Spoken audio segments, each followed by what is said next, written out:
check, check, check, check.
Hey guys, what is going on? I hope everybody can hear me. I don't know how my sound level really is. I don't know if it's my headphones. Y'all give me a thumbs up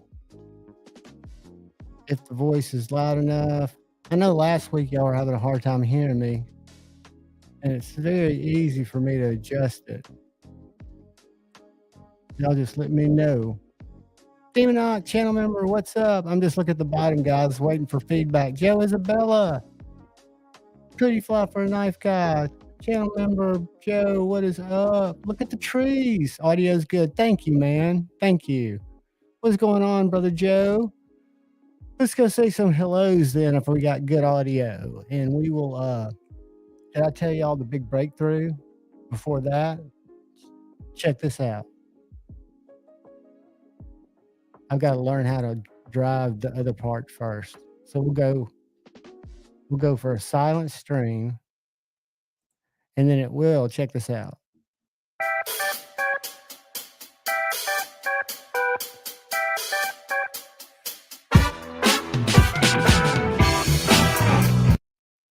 I think I got my effects to work. Nick Tragliglini,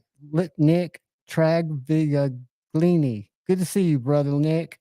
Let me get that. Good to see you, my man. Look at the trees. Thanks for giving me the sound check, buddy. Let's go back up and say hey to everybody. We got brother Marco here, the channel member, and Demonoc, channel member. We got a Colby Venable. What is up, my man? Good to see you. And we got Mayor Salt. What is up? He made a funny earlier. I loved it. I laughed. And I don't know if he got the reply because the chat was moving so fast, but it was funny. Pretty fly for a knife guy. What is up? And then Joe Isabella. I've got his little guy here. And I need to hold on a sec.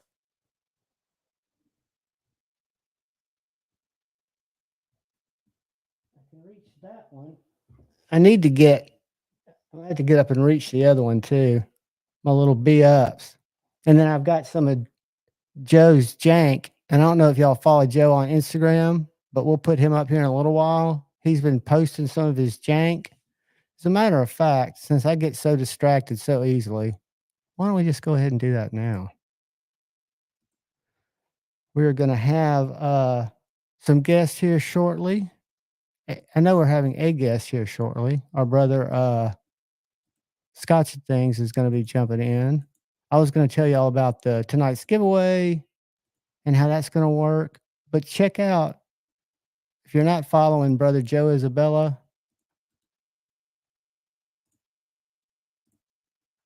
I'm going to drop him in the chat. But he really makes some beautiful, beautiful, what I call pocket jank, but I'm sure there's a different name for it.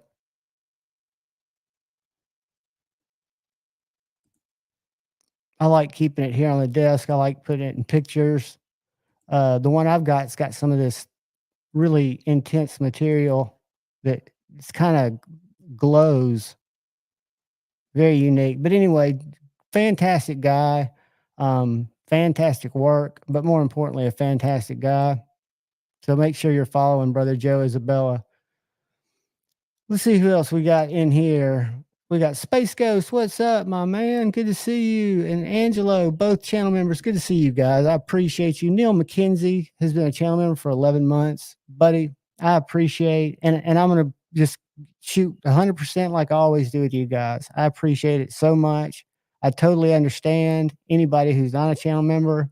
All my channel memberships, and I had a bunch, fell off this month because I'm just at that point financially where that card is kind of maxed and I'm trying to deal with some different debt stuff since I hadn't been working. So anyway, I appreciate everybody being here. I really do appreciate the contributions from the channel members because it does make a huge difference. But I appreciate y'all just being here hanging out. And like right now, I'm not a member to any channels, not by choice. It's just by life, right? You know, that's just how it goes. So you guys that have stuck it out for 11 months, I appreciate it more than you know. I can't believe it's been that long. That's wild. Time flies, guys. That's something I will tell you as an older gentleman. Crazy Roach, what is up, brother? As an older gentleman, time is fleeting. It goes fast. I don't ever look at it as kind of having a expiration date, even though we all know it does. But it does go by really, really fast. The more, and the reason I think that is the longer you live, you've got more experiences behind you. So the years you're not anticipating as much. Like when I was a kid, and you guys are probably the same way, it seemed like forever waiting for summer. Forever. When is it ever going to be summer? Because there were so many things to anticipate. But after you've lived, you know, a ton of adolescent summers and college summers and grown up summers, things just start to run. I think life gets in the way. Lord Needham, channel member and major contributor of the channel, so much so that he's got his own Instagram plaque. And I made the mistake of putting tape on mine and it reflects. I didn't put tape on Lord Needham's or A to Z EDC. A to Z EDC is my local buddy. He'll never come in my live streams. I even gave him a mic so he could join me sometimes because he's got such a good collection. Goes to Blade Show with me, knows a lot about knives that I don't even know about. But I think he's just antisocial. But if y'all get a chance, Javon's Knife Flicks with underscores between the Javon's and the Knife Flicks is my IG, and I'd love for you guys to check me out over there. I don't post as much. I try to do it every day, at least a pocket dump and a reel. But I'll be honest, it's just kind of nuts. It is just kind of nuts. So there is a link at the top of the comments. There should be a link at the top of the comments, right? So, and I'm going to keep it up there because it's early. MC, I'm sure, still going. I know it's summer, but I want to make sure that all you guys get in there because what I'm going to give away today. What is up, pizza operator, channel member, my buddy? He and I got to chat a little bit, and he actually saw my chat over at MC's. What's up, Minda Milton? Good to see you, brother, channel member. I appreciate you, dude. I sound like May when I do that. I've got to decide, and I'll let y'all decide. So when somebody shows that they've been a member for a while, becomes a member, now that I've got sound effects, I mean, I don't know what we could do, or we could do just the air horn so piercing. I'm trying to see what a good I could do like a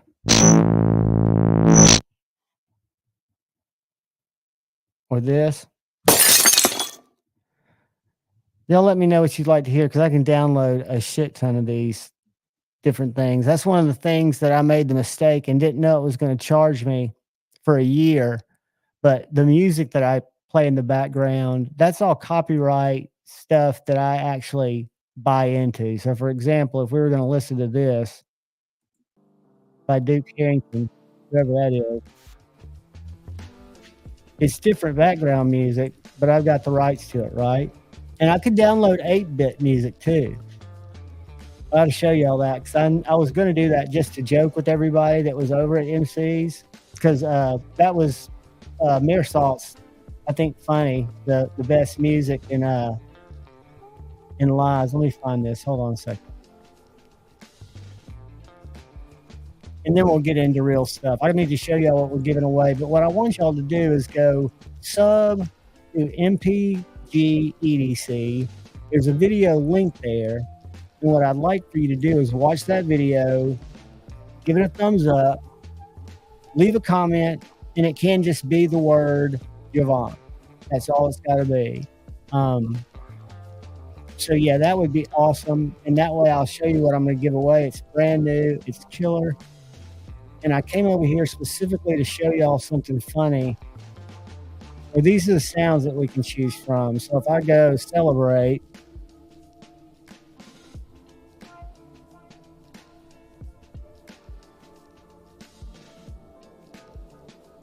all right, so I'm going to stop the music, and y'all tell me if you can hear these sounds when I play them. All right. So I'm going to go back to where I can get to there.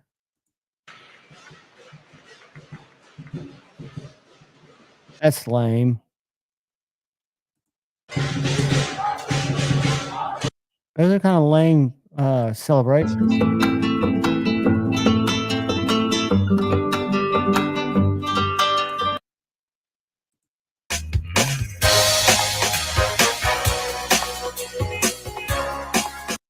What do y'all think about that for like a sound effect for when people do something that, like pizza operator, I need to play an effect. So instead of going, thanks pizza operator for being with me for 7 months, man, I'm telling you, let's go, brother. But it's been a long, short time. Time flies by, absolutely flies by. I'm so behind on comments, so I'm gonna get out of the sound effects, but I think I am gonna grab that one right there real quick. Boom, boom. And then I go, boom.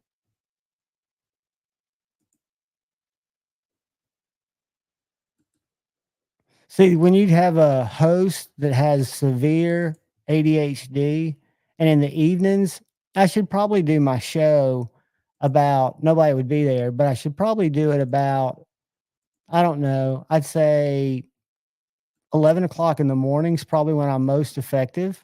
Till about 5 or 6, and that's because that's how my medication seems to roll. But, you know, so I get a lot more scrambled brain, um, at night, right? So I do apologize for that because my train of thought just goes away and I miss people. I get in the chant, "Hey, Barry Liley, how are you, my friend?" Um, I've got to, uh, I've got to get better because what I had written down, I actually wrote down a plan. There is who we are going to support. That's whose link is pinned at the top. And I discovered her through Night's Edge, I think, live stream. And she has a video, which I didn't link because it's got a lot of comments. I linked, I think it was the last video she put up. But nothing fancy at the Blade HQ opening. Her and her husband met him, had a really great impromptu interview that was entertaining. I watched some more of her content. I subbed. She's very active in other chats. I'm glad she subbed over here. And if you guys haven't met her, that's MPG EDC. And that's who we're going to sub for. And what we're giving away is this brand new Volsteed. They sent this out for me to review. This is their updated button lock. This is not the top liner lock, but they updated their plunge lock. So what I've noticed about this, my review, I think the unboxing's happened, but the review is going to come very, very soon. The detent is sick. It is 14C. Whoops. Let me make my, get this going for a second. Boom. Or maybe it'd be easier to show it to you all over here. But it's super solid knife. I did, against my better judgment, spine whack it. And that's going to be something I'm going to jump on here. It's a soapbox that I haven't written down, but I'm going to write it down because it's something I want to talk about. I want to just set the record straight on my position on it because it's not, I totally get it. Spine wax. Are for fixed blades only, and why? Okay, I just had to write myself a note because, again, with severe ADHD, I will forget that shit, and I think it's worth talking about because I got something to say about it. Anyways, I've checked this one. I whacked it against my better judgment because, guys, when you spine whack a knife, you're putting unusual pressure between that lock face and that tang and that geometry. So you're basically, every time you whack it to test it, you're fucking it up, basically. And there's no need to do that because I was very clear because I ran in about it in some video, and I know people can clip stuff. Not that they ever clip my stuff, but I don't want it to be taken out of context. I know 1 out of 1,000 people might recklessly throw their knife back and hit a branch because they're hacking and cut their finger. I put blame on the lock failing, but I look at a lock coming from a slip joint world as a kid as a convenience, right? I don't look at it as something to use a knife on the side that I'm not supposed to. And I know button locks are a totally different thing. I'm mainly talking about frame locks, but it really holds true in my opinion because the hardest use that I'm going to use, let's say I'm at the campsite and I'm fire sticking, or let's say I'm going to have to baton this. For one, I know I'm going to have the lock disengaged if I'm using that blade with another log to try to knock it through something because I don't want to put any pressure on my lock. So that's not an issue. And I just don't logically, because of me, not because it doesn't happen. And I know it happens. And for those people who've cut themselves, that's horrible. But I am going to leave in my reviews the hard use tests. I always say go watch Stasa or Neves for spine wax. G-Ball does a lot. Neves is whacking them, and they've got a great reason for it. Bees, I think, does because if I'm going to review a knife, I think it needs to be whacked. And I always still whack them once or twice. But that's another thing. So to go whack, whack, whack, whack, whack, whack, then it fails. In what life instance? And Lefty said that, and it's one of the few things that my friend Lefty said that I agreed with. But in what real life instance is it going to be more than one whack? So he'll whack it once. And if it doesn't fail, Michael Morgan, good evening, man. I'm way behind, guys. I'll get back in the chat in just a second. But I just believe that the most you're going to accidentally whack it is once. And to me, I'm opening boxes, I'm cutting wood, I'm working on my carving stick, and I've wood picked the hardest weed tree, which I think's maple. I don't know what it is, hard maple, something weird, out of my yard that's just a pain in the ass to cut. But I haven't cut it with this. All this is cut is paper. And this is what I'm giving away tonight that we're going to draw from somebody who leaves that comment, Javon, in the link that is pinned in the comments. Let me grab it. And I know I'm way behind, guys. So what I'll do is I'll start at the bottom and work back up. No, I won't, because then I'll stay behind. All right. So that's the one that's pinned at the top. And that is MPG EDC. I think it's our last video.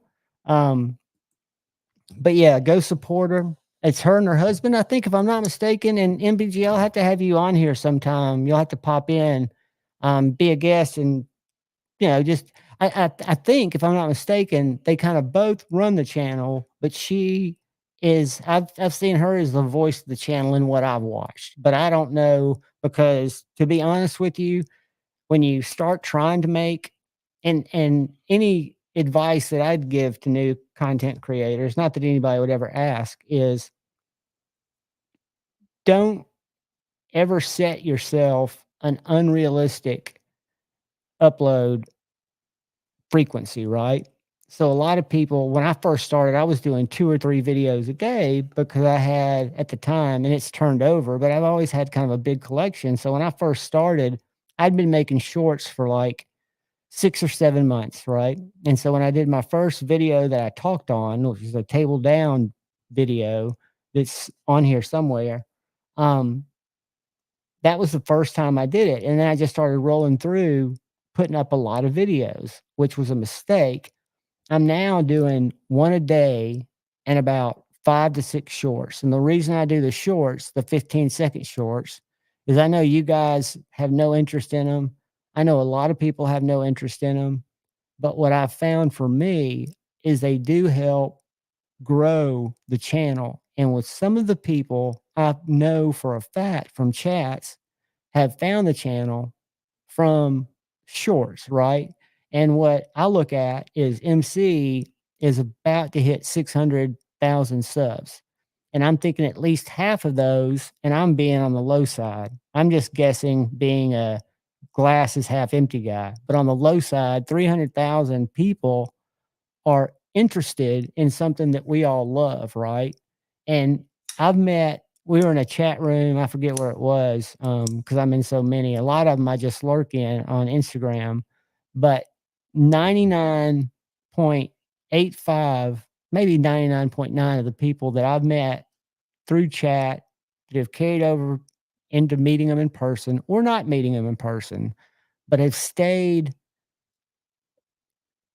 what I would consider a very strong relationship from this type of communication, right?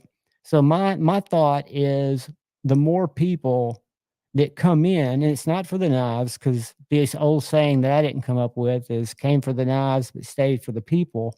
Some of the finest people are in here, and on that 0.009 or whatever percentage is, I was terrible at math. There, you have to be careful, because there are turds in the coop that come around. We know of a couple, much more than a couple actually, that take advantage of the kindness of the community.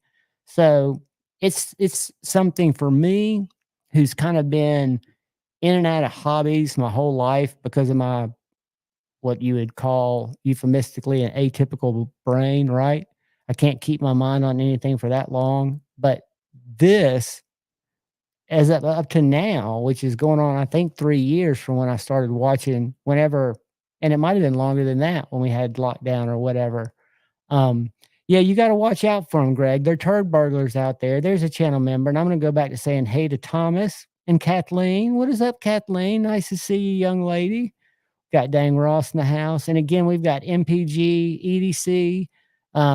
Her and her husband have a channel. It's just her channel. It's her face on the channel. It's her voice. I think her husband supports her, and I think they do it together in terms of like any family would. But do go watch the video that's at the top.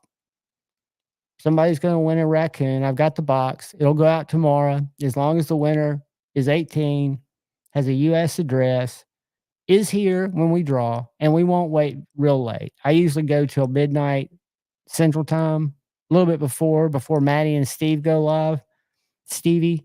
But I won't wait till the end of the night to draw. So we'll do this earlier, but I want people to have a chance to get in, to leave a comment, to give MPC, MPG, EDC.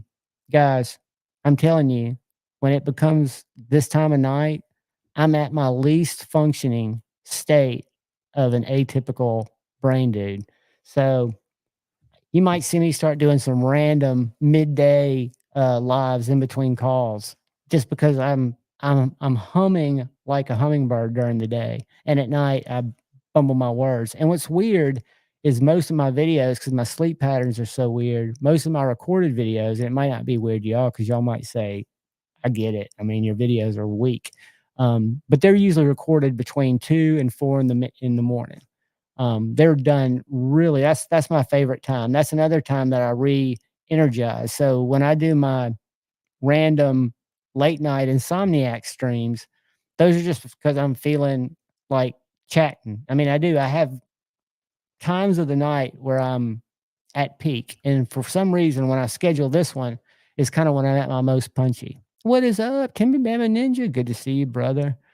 I know I'm missing people, and I know I said hey to Paul.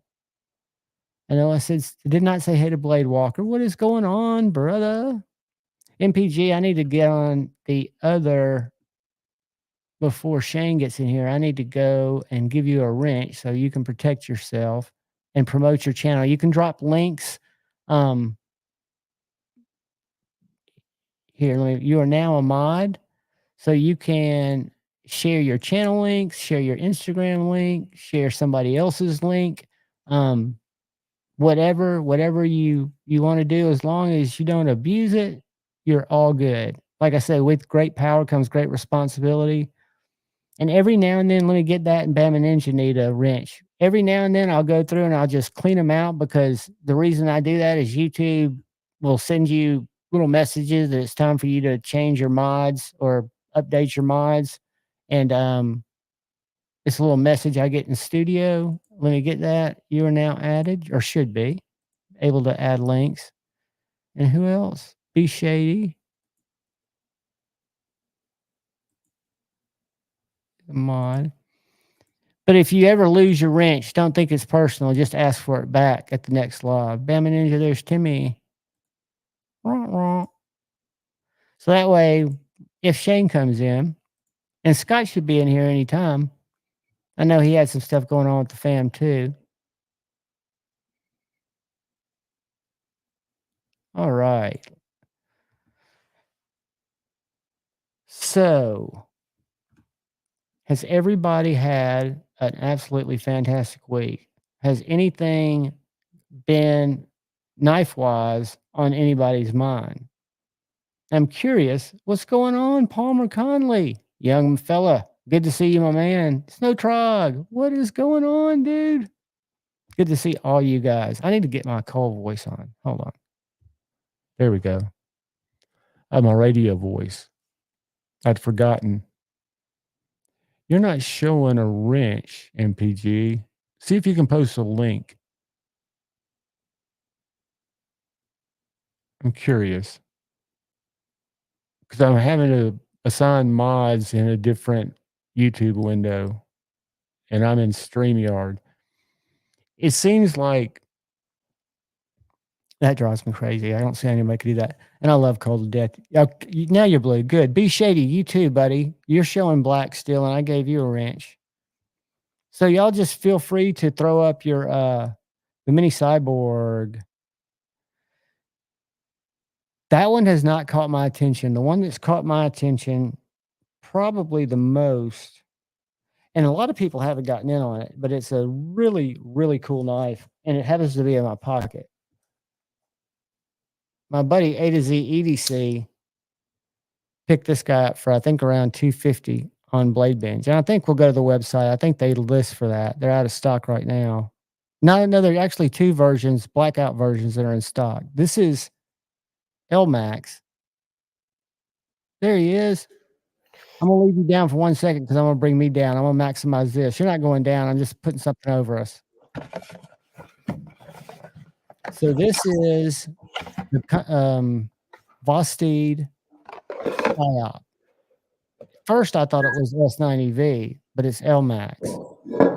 This is a smooth version. They also make this with a patterned. It's got a little checkering in it. It's more texture. I love the smooth, but it's got two distinctive finger choils. One here, and then one here. And it's got the best top lock. So if you've ever used a smock, it uses a top liner lock. So the detent on it is absolute money.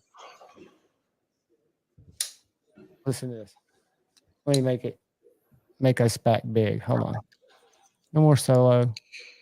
Exit solo. Let's remove that from the layout. But listen to this. As I failed it.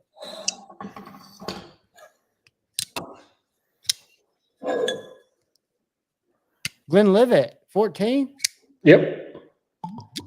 I was back when I drank, I was a Johnny Walker Black, a Glenfiddich came in a 10, and Glenlivet. There were two that sounded the same. Glenlivet and Glenfiddich. I like Glenfiddich better, but I was a Scotch on ice just because I was taking the edge off of an 8-ball kind of guy. This is a great knife, guys, for 250 something bucks.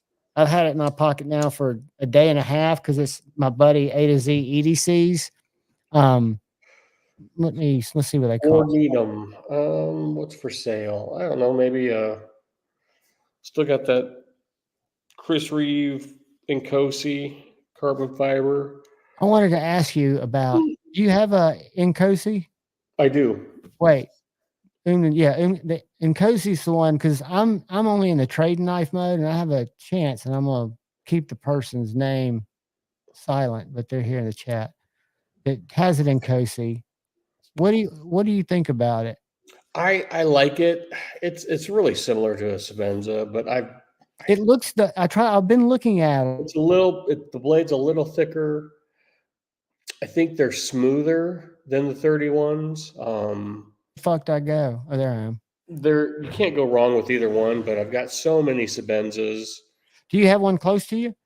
A Sabenza or the Nkosi? Nkosi. It's downstairs. Let me go grab it. Don't grab it. You don't need to. No, you don't need to, dude. I can absolutely. I've been looking at them. I just thought if you had it on the table in front of you, that was it. Yeah, so the PSYOP is $249, and the difference. And you have to be careful about this because I would not order this particular one personally because the scale is flat and it's checkered. The black is also in stock, but this is contoured smooth. Both the set up for a live. I'm just in my living room. Both the silvers are currently sold out, but they'll be back in stock. But guys, this knife has impressed me as much as any. I don't know if y'all can see it. And the blacks are still in stock. I'll show it to you. Hold on. Stop sharing. The top flippers, y'all know I hate top flippers. See this angle right here on the front and how that blade sticks up? It top flips like nobody's business. Pocket clip's fantastic. really aggressive looking blade. I told Shane to come on so we could. I've done that a couple of times now. Do you see me go for the liner lock? I've That's what done I've that. been doing with this How do you amphibia. like that? I like it. Good. It's a. I'm glad. Like I didn't like the feel of, and I didn't even know original goat made scales for like the MSI. I handled the plastic MSI, and I It's too didn't like sharp, it. isn't it? I didn't like the feel, but this aluminum, it's got some weight. I really like it. And I like that it doesn't feel like an access lock. It feels this is like this is more like a Demco feel than an access lock. I agree with that. And I think it's because of just the way that the spring pushes against the blade, which is kind of Yeah. a stupid thing to describe it. Mine turned out I'd ordered because I didn't know aluminum was available. GP Knives sent me this one by mistake, and at the time it was like $15 more for some reason. But my buddy A to Z has the G10, and the aluminum is so much smoother. So I did not watch the video, but the Praetorian is going away, right? I can't believe it. Why was We can I didn't see Pocket Greg's Metal's video not here either. yet, so we can talk about that. Yeah, I mean, It's hopefully he's gonna come on. He's been busting it. He had a computer, a hard drive thing that he was dealing with, and a lot of jobs that he was kind of because of that behind with. And that, I think it's very subjective. I think you're not far off. I personally like the shark lock, but I love the ram lock, and I can't say that I like one necessarily better than the other. For me, I think I'm more used to the shark lock, and it, when the arcade came out from Flytanium because of the thumb studs and some of the shark cubs, I can overcome that weak detent a lot better. But they're great. I just think they're just very similar. Feel like if I closed my eyes, and shark lock is your finger, and ram lock. If I had to close my eyes and neither of those were involved, just the overall feel Of the detent of the D10, it's very Demco. Which, yeah, feels I mean, they're not my. I mean, I love my 80/20, and I like this, but is it my favorite feeling knife? No, but on the job site, do I really care? No. Neeza's got a great video on sharpening those on the side of a bigger stone, which I never thought about. But that's why the amphibian was always too big for me. And I reviewed my buddy's MSI, and for one, it was for me personally too big of a knife at that 4-inch blade. But the lower side of those FRN scales, because original goat didn't have scales yet, seemed very sharp to me. I mean, they were almost a hot spot in my hand. Because one of the things I like to do, because all my videos or most of my videos are about how a knife makes me feel. I use it to open packages usually, but I always death grip the shit out of them because that's important to me because I do therapeutic cardboard cutting. Did something else happen right before I came on? I was listening to you. Did someone cut themselves or something? You were talking about. No, I was just having a little rant about spine whacking knives and how I'm not going to do it anymore in videos. And I don't believe you should only, I think you should only spine whack fixed blades. And I'm going to leave it at that. I know I did it just when I unboxed this, just because people were bitching about them. Complaining. I do it, and I do it because I think it's fair to let the community know. But in any real case, I agree with Lefty on so few things. But when he said, I whack it once, because if you go back and hit something with the wrong side of the knife more than once, that's Darwin fucking intervening.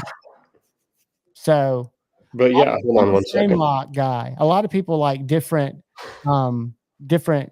I agree, Snow Trag, and it's something that, hey, Craig, what's up, buddy? I don't have any issue with people who do it, but it's bad for your knife, especially on a frame lock. A, it's bad for your lock geometry. B, when you're holding the frame lock, you're giving it increased, or you're cutting the chance of it slipping by 100%, if there is any chance that it would slip. So to me, it's the stupid test, and frame locks are my favorite. Chris Reeve integral locks. I just think they're my jam right now, and I can't say they always will be, because I'm sure something cool will come out. But I'm a frame lock guy. But did you see? Did you watch Greg's video? Did he talk about why they're discontinuing it? Yeah. Why? He says he's tired of seeing them.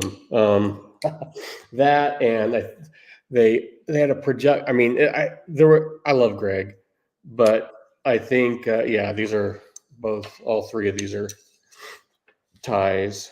And I might have ordered one more last night just to, while I can, Because because I'm an idiot. you're an addict. It's okay. We all are. But he said basically he's tired of seeing them. They had a production manager.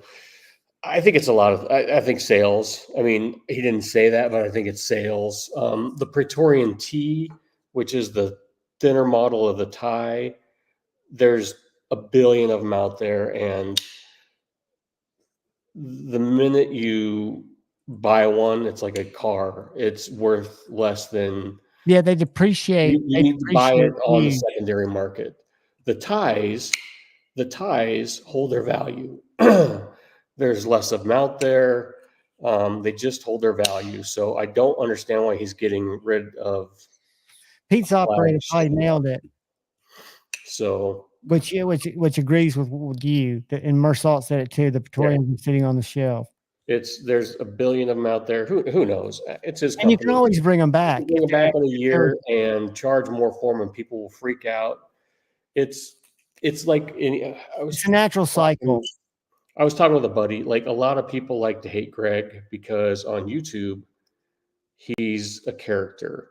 In real life, he's a completely different person. Super nice, super humble, very gracious to people. Very thankful when you tell him you like his work. When you talk to him in person, he's just a completely different guy. But he plays a character on YouTube to get views, to get clicks, to sell knives. Even the people that walk away saying, I hate Greg Medford, they're telling people, I hate Greg Medford. And that's making other people go look at his knives. So yeah, he plays a character, and he does it well. He knows how to get under people's skin. But if you meet him in person, he's not that way at all. All you guys go to the Blade Show, go up and talk. All you guys, if anybody hates him, go talk to him. Just walk up and say hi, and he will engage you. Yeah. The weirdest thing is at Blade Show, he's got a big booth, or in the past he has, and he's always been just covered up. He does a podcast there live during Blade Show where he has different makers like Chavez and other people come sit down with him and they talk knives. He's a very like teamwork type of guy with competitors. And that's what we were talking about last week. And he talks about it more than other knife makers. That's what I was banging on that China drum, because he's the only one that comes out and really says it. Like, they're all of the American makers, their sales are, you can go get a Chris Reeve, a Hinderer right now. They're all over. And it used to not be that way. And it'll put those companies out of business, or it's costing employees their jobs because their yields are going down. So then you have to have. So it'll be interesting if this trend, the economy goes like it is. There are so many people on Marisol. Yeah, Strider doesn't, but sometimes they go in second, sometimes, but he's also producing in a much smaller batch. Oz is the same way because they're smaller batches. Strider has always produced in a much smaller batch than Chris Reeve, Hinderer, Medford. Medford cranks out a shit ton of knives. But it'll be interesting to see. Like, just look on. If you want to go buy a knife, now's the time, because like I've got that Nkosi selling for I've got it listed for $200 less than I have in it, and no one's interested. I've got my Tianto, and I was going to bring that up tonight. I've got it on Blade Binge, and we'll look at it in a second. But I'll do a special deal tonight if somebody wants it. But yeah, I've cut it over $200. And it's just I'm sure it's like that on Reddit and all. I do most of my stuff on Instagram and Facebook. So Angry Tom, I will be the first one to tell you it is absolutely worth the money. If you like slip joints and you're not stuck on traditionals, and I don't know, yeah, I've got one in my pocket. I didn't have one on the table, but I've got my low drag jack. Whoops, I and tried to even hold like up my tabletop that I have for minimized. Striders, oh, here's a Sabenza. It is the thinnest knife. And again, don't look at it as just materials and other knives are less expensive. Look at it for the design, the workmanship, and how it makes you feel, right? That's to me what makes a knife worth it. To some people, it's not worth it. To me, it is, right? Because I can appreciate what it is. And I've tried to send Pocket Metal's one of my best friends, and I've tried to send him one of these just to try out, and he's just respectfully not interested because he likes the oh, and Dean, that's awesome, buddy. Yeah, I talked to him right here's him. This is a little different than yours. This is the old school one, Dean, but yeah, same basic. I Whose mean, lady's hands do we always see in all the videos on the site? Who is that? Miss Strider? Yeah, yeah, that's it's Marissa. always the lady. It's always fingernail polish on the. Yep, that's his wife. Her and Josh Lee run the production side of Strider, and Mick just does strictly customs now. I was gonna spend some time shit talking Benchmade and their litigious processes for law that I absolutely don't agree with. But I figured I'd probably be best to shut the fuck up because I don't want a letter. I sure don't need a letter. So Google Benchmade litigious overstepping. I don't know how you need to Google it, but I think I heard it, or go watch Jared's live from Thursday night. What Wednesday night, I think. Watch Jared's live. Very informative. And he didn't say very much, but then if you go do the actual research, because it's all public record, uh, you see that a guy left after being there for 15 years, which to me, who just was let go months ago from a job that I gave 8 years of my life to, but gave 15 years and then moved on to a different position. And you have non-compete clauses. And to me, it's like, what, you think I'm going to go get a job in a different fucking industry? You know, I gave you 15 years of my life. I just hate when it degrades to that. I don't know all the details, but there are a lot of them out there. And you couple that with, I've said too much already. You couple that with prices that I can't wrap my freaking brain around. And it's not the size of a killer whale's, but it's close to the size of a toddler's and a small dolphin. So I feel like I'm of average to higher intelligence. My IQ rate's off the chain, but that just is complicated by my atypical brain. But the reality of it is when I look at this knife and what it costs, and look at a Benchmade that costs just as much as this, I go, WTF? You know, especially in the time that we're in right now. I just don't get it. And I know that there's a lot of people that are employed, and I'm all for that, but I'm also for being competitive in a market. And I know these are smaller makers. I know improve the fucking axis lock. I mean, do something different. I mean, think about how cool it would be if it got out where everybody was doing bar locks and they were doing them better than you. And then you go back to the drawing board and come out with a beefier bar lock. Little things like that. Do something. My buddy, who was it, told me today that they don't have to. They're selling all they need. Oh yeah. And we'll continue to, which is good. And I'm sorry to rant, guys.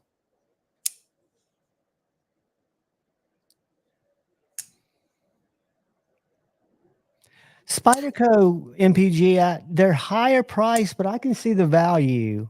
And I can go get a Spyderco Manix lightweight for $124, put scales on it for an American knife. at half the price of a Hinderer with really good steel. I see them in a different light personally. Personally, I do than Benchmade, and I've got probably just as many Benchmades as I have Spyderco's. I've always been a fan of Benchmade knives. Not a huge fan because as I grew in the collecting, I got more into liner locks and frame locks because of the detail, right? And this came in today. This is an interesting knife. Gave me 940 I'll be vibe. right back. Okay, buddy. Yeah, let me make myself big. Boom. But I don't know. It is the it's not the pterodactyl. It's the Vosteed. I've got the box over there. We'll pull up the Vosteed site here in a second and I'll show it to you. But I thought the Dachshund, I've still got that knife. It's titanium handled. It's different, but it has their version of the axis lock. And they do the bar lock, in my opinion, so much better than Spyderco. This one's still tricky for me because it's got a disc and I'm not a thumb flicker, but I can reverse flick it every time. But if you'll notice, it's got this harpoon here. So when you go to lay your hand on the blade, whether you choke up or you stay back here, it is a super comfortable knife. And to me, the handle, because of the way the G10 and it's hard to see. Let me do this. Let me pull this up. I'll pull you up in just a second, Scotch. Let me do something real quick. I'll make this big. Someone might come on later. I don't know if you can see the contouring here, but it looks very reminiscent of a 940 to me. It doesn't look like a copy, but it's just comfortable like that in the hand. And it's about the size of the bug out. But their axis lock, to me, again, has, and when I did the unboxing that'll go live tomorrow, if I remember to upload it, they just do something different that makes it feel like it has detent. But until these type of knives came out, I'd kind of stepped away from those type of knives altogether, right? I stepped away from bar locks, button locks to some extent. And then I promise you, whoever wins this tonight, this is their revised button lock, and this is the raccoon. They call it the raccoon cleaver. I always thought it was a sheep's foot. 6.5 dozen the other, but you'll see that it is super freaking snappy. And I'm not a thumb stud guy, but this one, like the Sabenza, the studs are placed so perfectly, you just kind of have no problem janking it up. Like that disc on this one, I'm not used to yet. So thumb flicking's harder, but reverse flicking's money. So my point there is hats off to Vosteed. But the knife I was just showing you is called the, and if y'all are interested in those psyops that I showed you, I do have an affiliate link. I hate to pimp it out, but it is on my LinkedIn and it does help me out. If you don't use it, that's absolutely fine too. If you do, awesome. Let me show you this. So that knife I just showed is called, scrolling, the Talosaurus. So let's share this real quick. It retails for $72.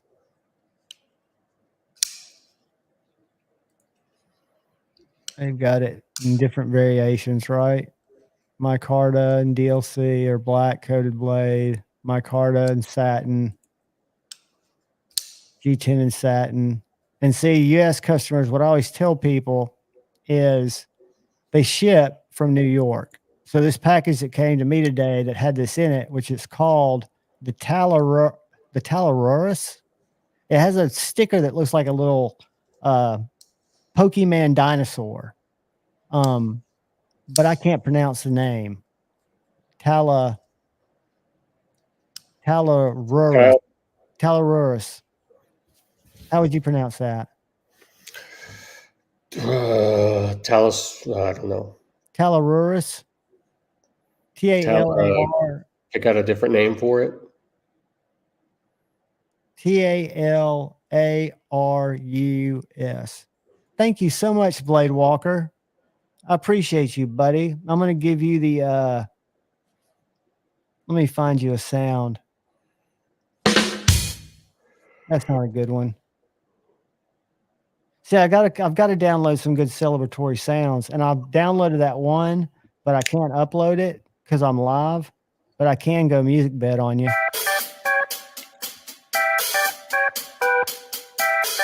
I have to wait for the drum break. I hope y'all are hearing that. Dude, thank you so much, man. I appreciate it. Roman M, what is going on, brother? Angelo, what is up? Double D10, what's up? I miss so many people in the chat, guys. I apologize for that. I don't want y'all to think that I don't appreciate you. That's why Scotch is here. He actually communicates with the chat where I'm off on a tangent and I'm looking at a different screen. Sometimes I just zone out. I can tell you've been working your ass off, dude. I actually need to go with the little desktop cube again, like I got my mom, and run multiple monitors. I think that would make my life as a host much easier because I'm doing it all from a laptop, which is better than a phone from a host standpoint. But when I go share a screen and try to navigate that screen to show you all different parts of it, I'm totally I'm out of the chat. And then my squirrel brain starts talking about something. Next thing you know, it's just a clusterfuck, right?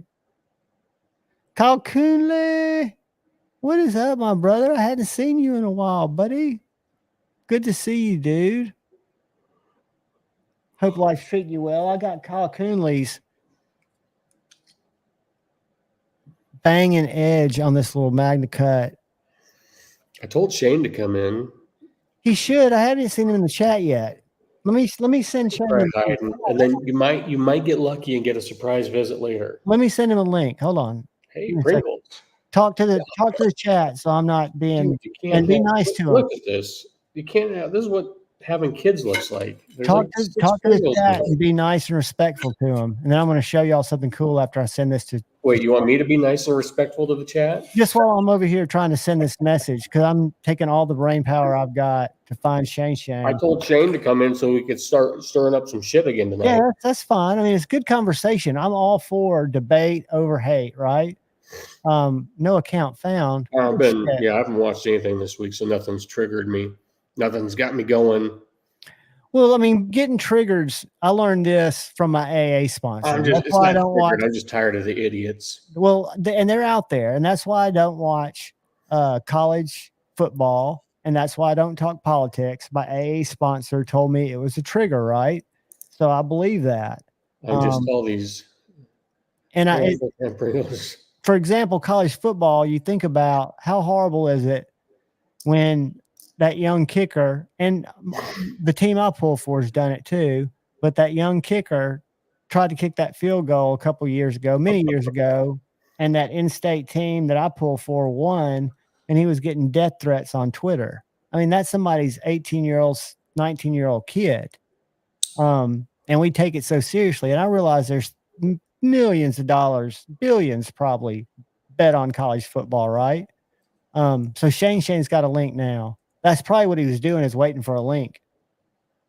But what I was going to show you guys before I got sidetracked yet again was how sharp Kyle Coonley got this little chickadee, which is a not super thin knife by any stretch of the imagination.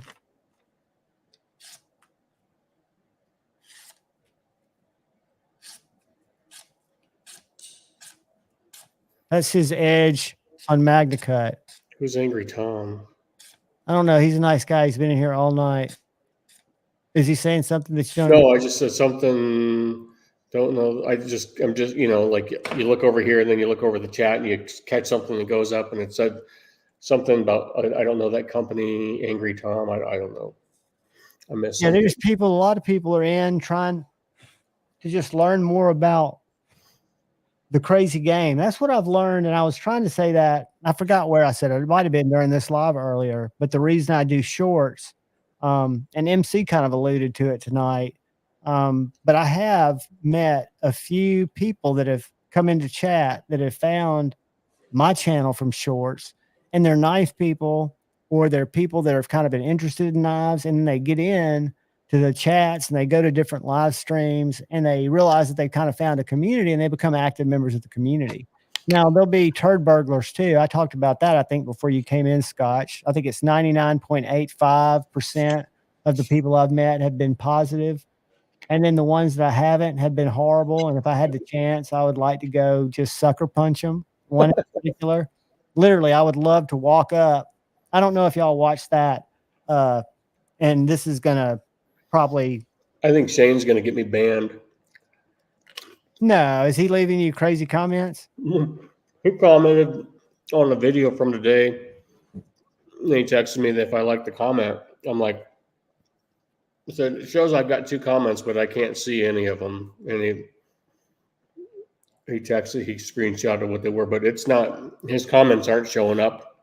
Well, you probably got your setting like I do that automatically filters super offensive, because what I never want to do. And as I don't think it was offensive. Gratian, what is it? Was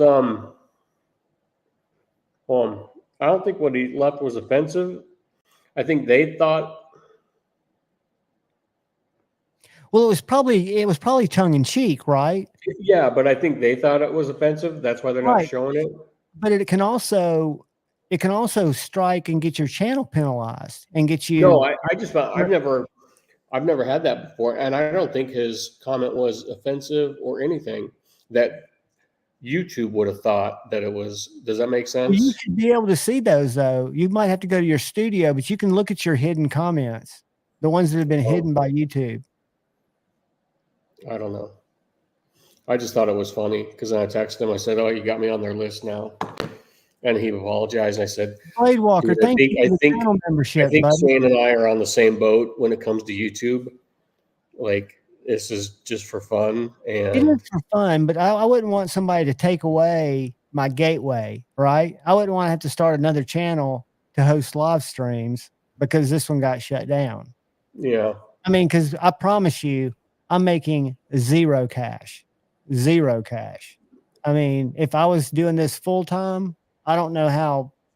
I can see how MC does it, and I'm encouraged by the fact that he's almost at 600,000 subscribers, because it tells me that there are that many people out there that are willing to watch knife content. That's good for everybody. Crispy Critter. YouTube does suck, and what they don't. I hope these guys putting all their eggs in one basket where YouTube is their only revenue stream. No, especially for something that YouTube might consider a, like they do pew-pews.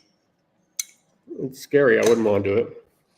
No, absolutely. I would not do that where someone else had control over me. But if you have an audience and you're loyal to that audience, and that audience in whatever you're doing is valuable to you, or you are valuable to them, and they're valuable to you, you can pull a great deal of them to another platform. It's happened in the streaming world. I don't know if you follow the IRL world, but look at the trajectory of Aiden Ross. All the shit and the banning he went through before Kick gave him $100 million deal. That's not the norm, but it is the norm for a lot of the people that have an audience. If you've got a big enough audience, there's a platform, whether it's Rumble, which people are like, well, nobody goes to Rumble. Well, nobody finds my videos, because I've noticed my impressions in the last 3 months have dropped off drastically. I'll show you here in just a second in my back end of my YouTube. But that means how many times my videos are being shown to people, right? For them to have a chance to click on it. Dickie Six, what is up? So they've dropped off dramatically, but there could be reasons that I'm causing. It could be my thumbnails, but I've gone to some different sites. Twitter, for example, I read a lot of news from people who tag YouTube, but it seems to be a creator problem even for really big creators that are used to normally getting 60, 70, 80,000 views per video, are seeing 10 to 12 in the last 3 weeks. And they're looking at their impressions, and for some reason their video is not being pushed out to as many people. My point for saying that is, if you're trusted and you're loyal to your audience and you provide value and you give that back, your audience will come find your videos. You're not as reliant on YouTube's algorithm. Now, the monetization thing, I don't think any of us. Well, some people are here for You know that. what? I'm not here for that. It's not. I'm- I think I don't know what you're getting at there, but my wife showed me this the other day. She's like, "What the hell is this on YouTube?"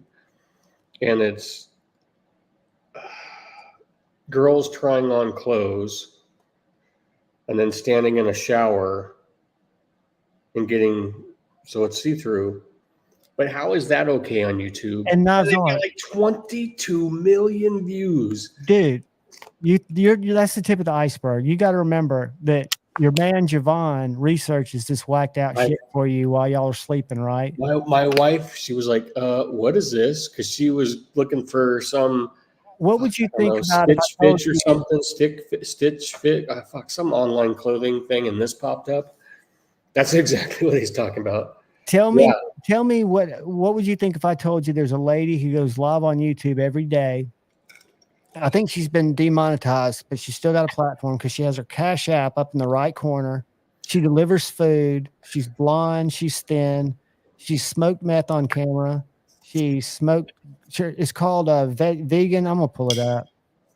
I got copyright. Jeffrey Dawson. You just search up. So my wife found it through looking up Stitch. What's that clothing you buy? Stitch Fix. One of those box services. And she was trying to, I don't know, but she was like, look at this. And basically it's girls. All right. Just trying shit on. So this is gonna fuck y'all up. See through.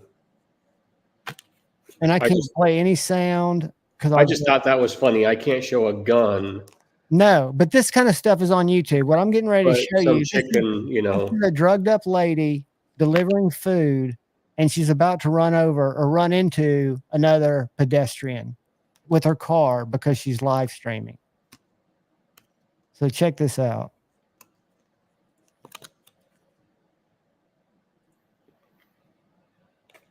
No, you can't hear her talking. She just hit him and she's telling them that, oh, I'm going to pull over. I'm going to pull over. But this isn't the one I wanted to. This doesn't show her how horrible she is. Who's by me? Who wants to party? My wife's out of town. I'm just, let's get. I don't have to do anything this weekend except mow the lawn. I went golfing earlier today. Let's get crazy. I know Kyle's down for a road trip. I turned it over to Scotch. I pushed the wrong button. I do that all the time.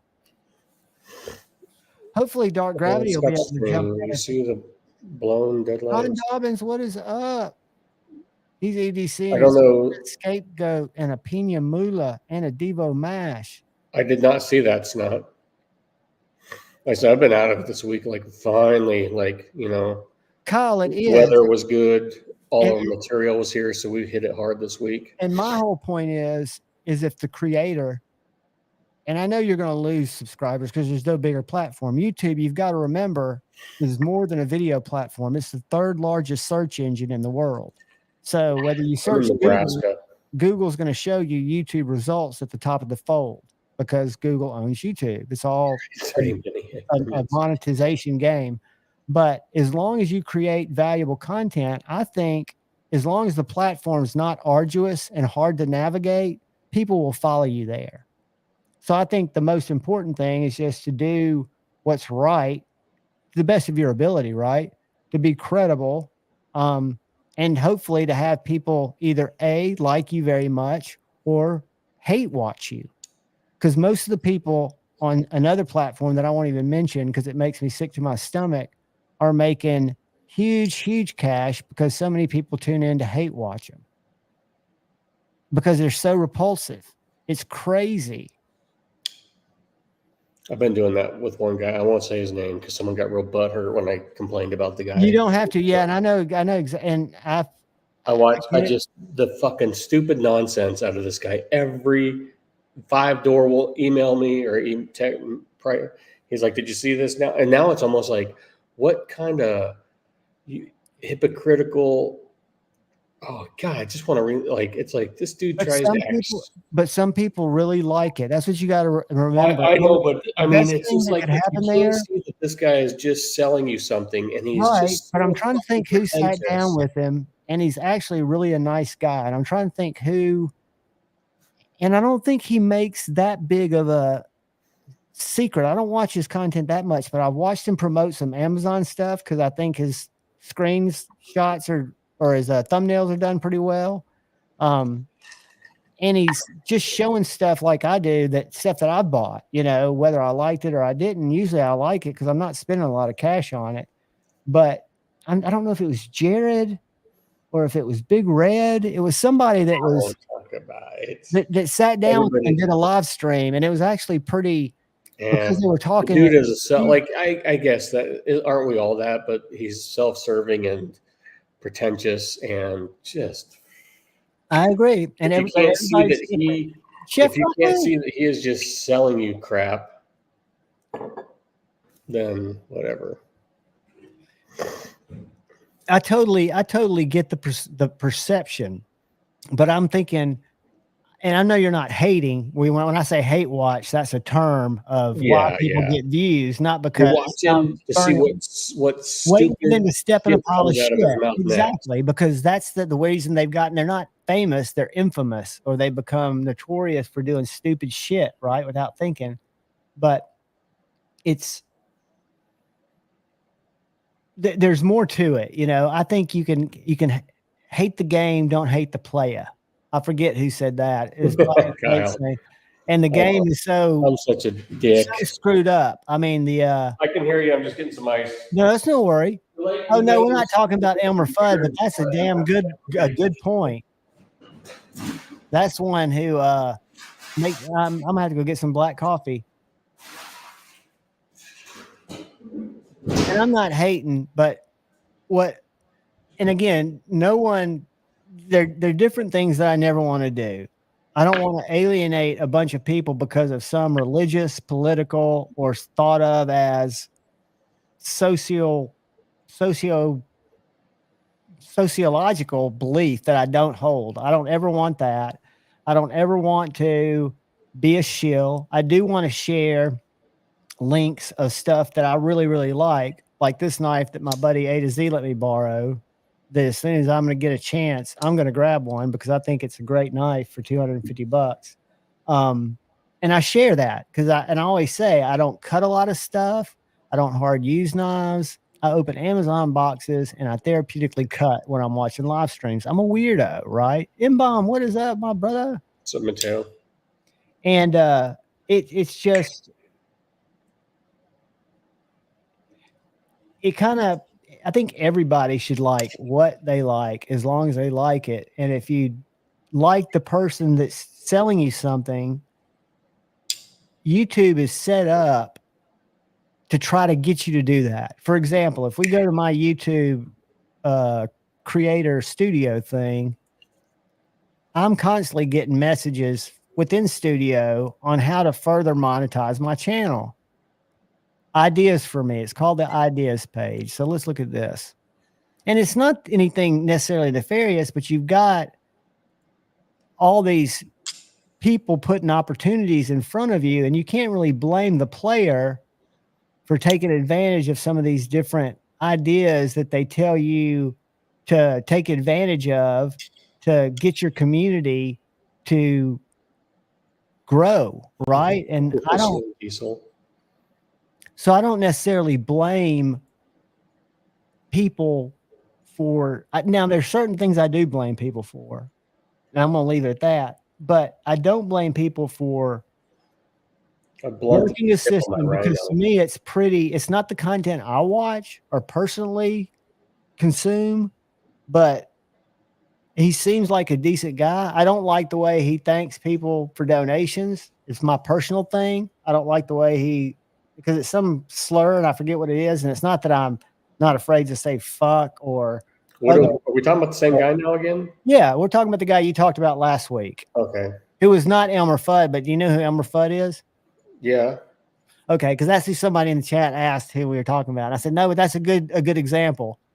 Yeah. He's one who, the reason I was going to say it, and I'm glad that I said that, because my original train of thought was, it's just not calling names. Like, the reason I won't watch is you're arrogant, and like he's here gracing everybody. He acts like he's just gracing everybody with his knowledge. If a certain creator, and I'm not calling out that particular creator, but if I find a creator to talk down to me on a consistent basis when I can't engage in dialogue, I just don't watch. So, Yeah, and that's the thing. Like something caught my. It was the whole cloning thing, the whole clone, and that I don't even know how I saw that, and that just set me off. So since then, like I've talked with Five Door back. I mean, we just kind of laugh, and it's a guilty pleasure now. Just to he'll be like, dude, did you see what he said this time? I'm like, no. have you ever heard the term lol cow?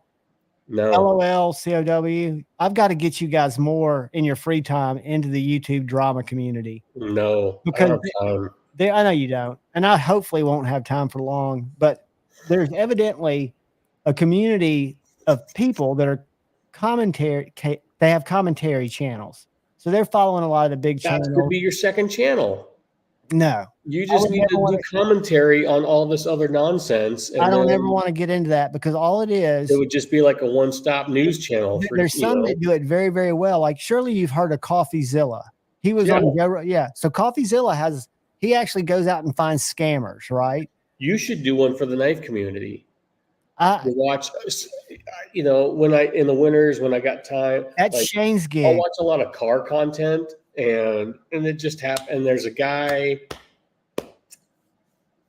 What's his name though? Life Apollos. And anyway, he kind of wraps up all the car content and just does like a brief 10-minute video talking about what all the other channels did. So you don't have to watch all those other. That's what you need to do. You just need to watch all the knife channels and just do a brief video talking about all the other knife channels and what they talked about that week.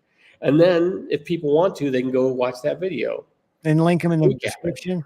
Yeah, just Javon's Knife News. That's just to me. I watch it for the cringe factor because something about my atypical twisted brain makes me positively get a dopamine shot when I cringe, and so that stuff's so cringeworthy that I would never want to be that person. But when we've already got that person, Shane is like the Holden Caulfield, if you read Catcher in the Rye, of the knife community. I mean, he's looking out for everybody. He's in the back of everything, looking for scammers, looking for people who aren't who they say they are, and he's calling people out, and he's doing the Lord's work, in my opinion. And he does it as well as anybody. So I'm going to stick to my lane of just talking about shit that I don't really understand, but I'm starting to, that I like, that I would gladly spend my money on. Oh shit, I'm tired. Dude, you hang out as long as you're comfortable. Don't ever feel. Yeah, I'm trying to hang. Like it's like if y'all what I think it was Marisol. Did you send me? We were talking about shit to watch. And did you send me something for Hulu? I can't remember what it was, but now I can't remember my Hulu password, and I'm too lazy to reset it. Dude, I've let all that stuff go. That's why, like I was saying at the beginning of the chat or the stream, I don't even have any of anybody's channel memberships right now because the card that I was using, I'm not in the position to really take care of it. So I'm not putting any more on it. I'm paying it, but I'm just not putting any more on it. Whoops. I didn't mean to do that. What the fuck? I'm trying to find Chef Rocky's page for any of y'all who I think everybody in here is going to be subscribed to Chef Rocky, but he's one of the good ones. Chef Rocky, are you thinking about doing anything? I'm not putting you on the spot. Just ignore me. Thanks, Marisol. I knew it was you. Now, if you could just tell me my Hulu password. Are you thinking about derping up anything over the summer when Dune's not derping, not doing y'all's morning thing? Are you thinking about carrying on the slot? Here, I'm gonna put his. They've got a great show in the morning. And where's Brent been? His birthday was just the other day. I wish him a happy birthday. I don't know who's was it. Fuck, I can't remember. But I haven't seen Brant around for ages.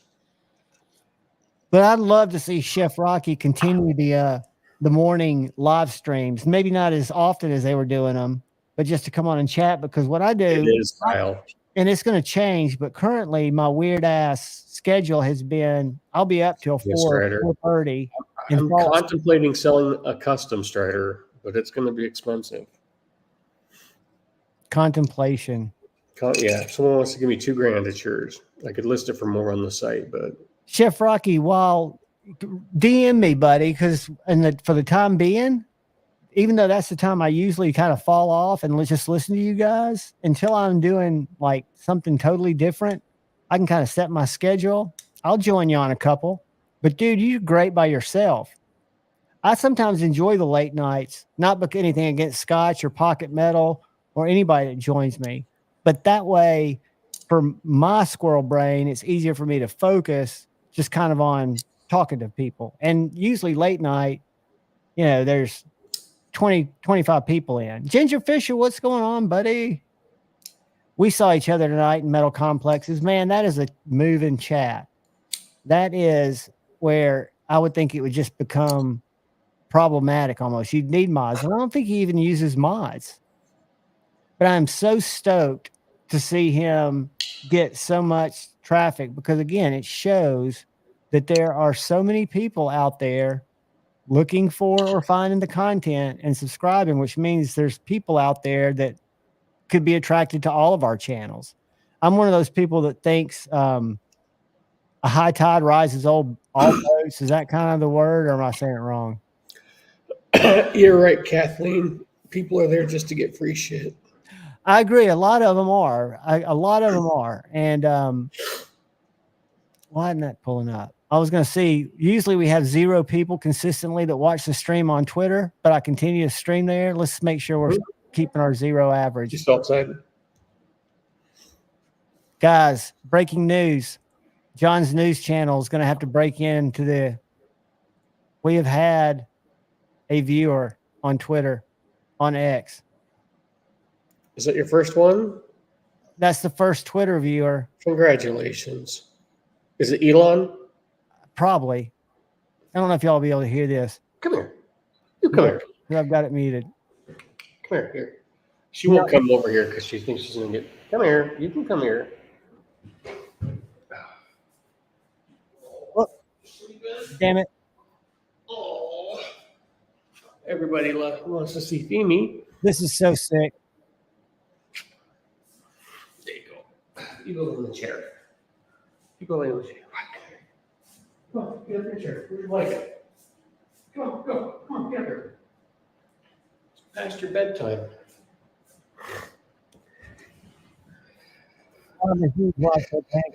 She is the best dog. I'm going to come back and look at her. I'm watching JB. The worst hunting dog, but the best dog. Oh, it's not showing it to y'all, damn it. What? I thought I was sharing something with you. You shared something with me? I thought I was sharing something with you guys, and I wasn't. And it's pissing me off now because I thought I was just showing you an intro to my favorite bands. All right, here you go. Tell me if y'all can see this and hear this. Easy chair with my boots on, melted whiskey in my hand. They never start the song like this. I couldn't sleep for more than 3 hours. Time to go to work again. Wow, it was more upbeat to sunrise. Y'all get a chance, go follow Watch for Panic on Spotify or on YouTube. From the well bottom of the face. They started tour when I was in college. I used to help them carry out Pickens the band.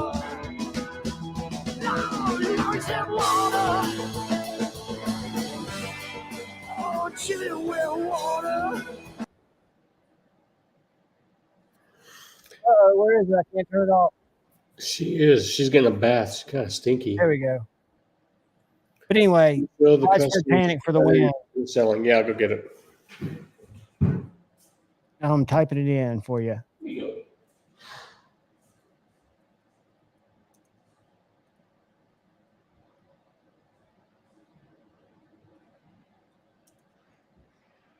That's when I was in bands after high school, in college and after college. That's the band I covered a lot of their music. Crispy Critter. You go, trust me, Google or go to YouTube and watch some of their other stuff. You might not like it. It's not for everything. They're from Athens, Georgia. I went to school in Auburn, Alabama, which was about a 3-hour drive. So when they were just getting their start, we'd go see them at fraternity houses in Georgia. They'd come to Auburn. Our Athens friends would come over. That was the big wild connection where our Athens, Georgia people. Um, that was the craziest times and the most fun times of my life. But I would see them in clubs of 50 people, right? And now they're selling out everything they play. And when they came to Huntsville, to our big amphitheater, which I forget what the capacity is. If you Google the Orion Theater, which I will in a second, I'll tell you, but they sold it out 3 nights in a row. So they've hit the big time, but they're not for everybody, right? What? Here, can you see? Oh, you guys want to see the dog? See her? That's funny, M-Bomb. Look at her. She's just staring at Aw. me. Mimi, what? You're in a different room. Yeah, I'm upstairs. Oh, okay. You got the same view, but usually I never see that opening. And that's where you No, I'm in my bunker downstairs. The wife's out of town, so I can be upstairs. I'm allowed upstairs now. Are you home for the weekend, or do you have the babies? My kids. Mama? No, I'm home. We're working around home right now. It's kind of nice. Our job site's only 15 minutes away. But you're left your own devices? Not an XL. You don't have a child with you? I've got. Well, I mean, they're 16. But my triplets are downstairs. Good. Yeah, the triplets are downstairs. My wife took my youngest daughter and her dad, and they took our new fifth wheel camping for like a week to the Black Hills. Oh, awesome. Yeah. Dude, I was about to say I'd be very, very worried if you were it's what kind of scotch is that, Scotch? That is Glenlivet 14. Glenlivet 14. That's gonna be the last glass of the night. Don't say that. Well, you know what? I killed almost a whole bottle on here one night with you, and then you and Dark Gravity, and then Brant was on, and then you guys left, and dude, I was smoked. And then I talked to Brant for like 2 extra hours in the studio backstage. He's such a good kid, man. He's not a kid. He just turned 30, right? That was his 30 or 32nd. 30 or I don't know. Let me find out. Let's go to his page. Let me find it. What are we talking about here? DSK. Have you talked to Edgy? Because I sent him a link. Well, we just texted. He didn't. I asked him if he was coming on tonight, and he said he didn't know. I said, just come on. I hope he will. I hope he's probably just waiting for us to say something that he doesn't agree with. Yeah, it's weird. He'll go through phases where like all the customs have them, and then this is hold on. God, I'm such an idiot. I should have got him when I was there. Oh, I know what I was going to show you guys. So his birthday was 3 or 4 days ago. I want to say 4 days ago. 32 years old. Maybe he just turned 32 or he just turned 33. Maybe he hadn't updated that. But I've got a local knife shop that I'm going to go. I went and talked to them. They told me I could make a video down there. And what's interesting about them is they've been in business forever. I just found them with Dark Gravity helped me find them a couple of years ago. But this guy, John, that owns the store, has been in business for, 30, 35 years. He was one of Benchmade's first dealers. Chef Rocky's drinking Blanton's. Do you know what that is, Scotch? Yep. So I went down there, and he's real big into, if any of you guys, and I'm going to try to film a lot of it. I've got a video I'll show y'all in a second that I filmed today. That he buys a lot of estate knives. So he'll buy from widows. He's got a case collection that is, I'm not a slip joint guy, but it's all 2 different kinds of bones. He was showing it to me and talking to me about it. I took a video of it and shared it with Pocket Metal because I don't know anything about them. But they're like probably 50s and 60s models of old case knives. But his whole slip joint side is case. But he also is one of the biggest Benchmade dealers. And has been forever. So what's unique is he's been selling to people for years that are collectors.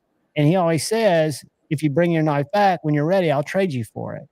And a lot of these people are Safe Queen buyers because he gets the knives in that you never see. I mean, if you're ever looking for a rare Benchmade, this would be the guy, John, to call. And I'm going to make a video down there. And also Protex. I want to show y'all this Protec. And y'all tell me, Scotch, tell me if you've ever seen this. I'm about to share it. And it is a rare bitch. Aluminum. No, that's Thai. Hold on. Sorry, Marisol. Sorry, got my wife texting me. Doug's Take care of your asking wife first. questions. No, this is titanium. An older Jeffrey. one. This is titanium double gunner grip. This is the bigger version of the one I sent. But that's kind of his iconic Yeti. Keep talking while I get the cat. Grind. But then you get ones like this. Where'd it go? Fuck. God damn it. Oh, this SMF. I love this recurve nightmare grind. If Paul, if you really want, I've got a friend that has the double gunner grip. Sorry, John's the double gunner grip scales, but with this blade that he's thinking about selling. So, sorry, I was showing stuff and now I can't drink the scotch. Results in me needing a ball. What is this? Gotcha. That would be. I'm a jerky junkie. I had some jerky. You know, I love jerky, but I hate when it gets stuck in your teeth.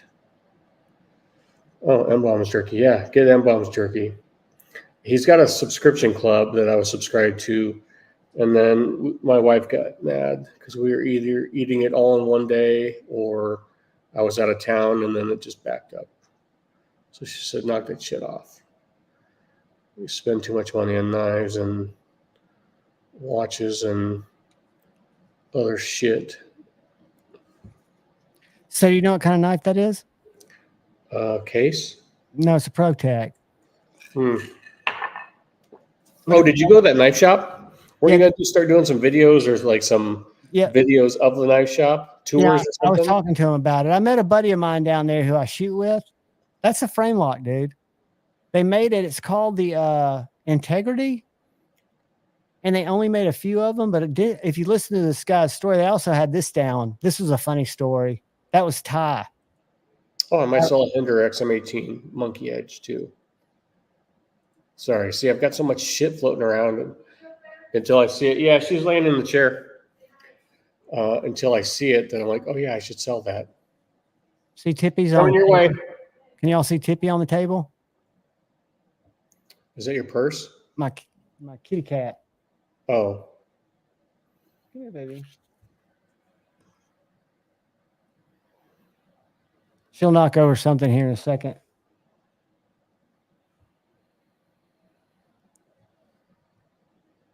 But yeah, he sells Protex, and he's got some beautiful, what's it called?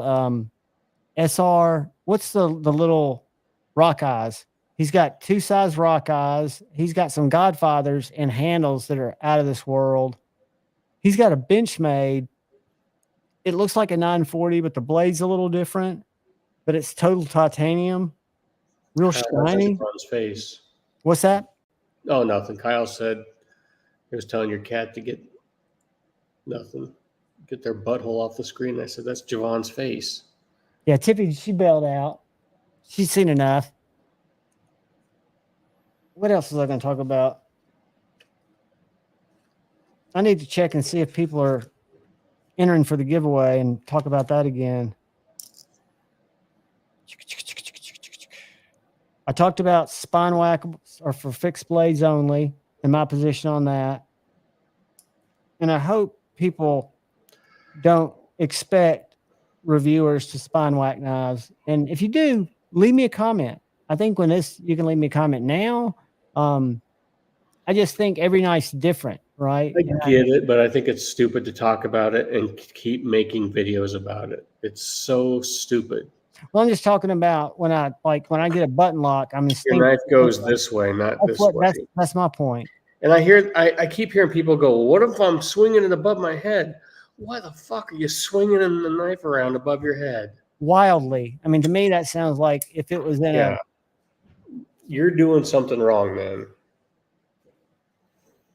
Marisol, I couldn't agree more. wait till you try the Rask. But they're completely different knives, if that makes sense. The Norseman is more heavy duty, where the Rask is just a great EDC knife. I've handled a Norseman, and it's a knife that never spoke to me, that I really liked when I handled it, but I've never handled a rasp.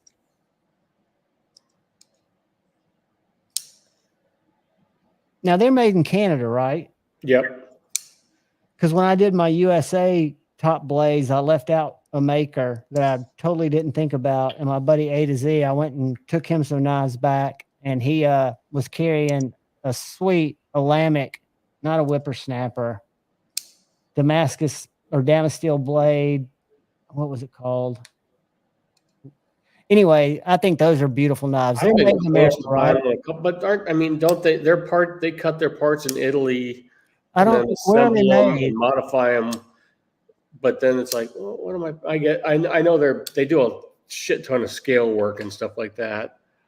But it's just never. There's the Wayfarer, and then I don't know which one.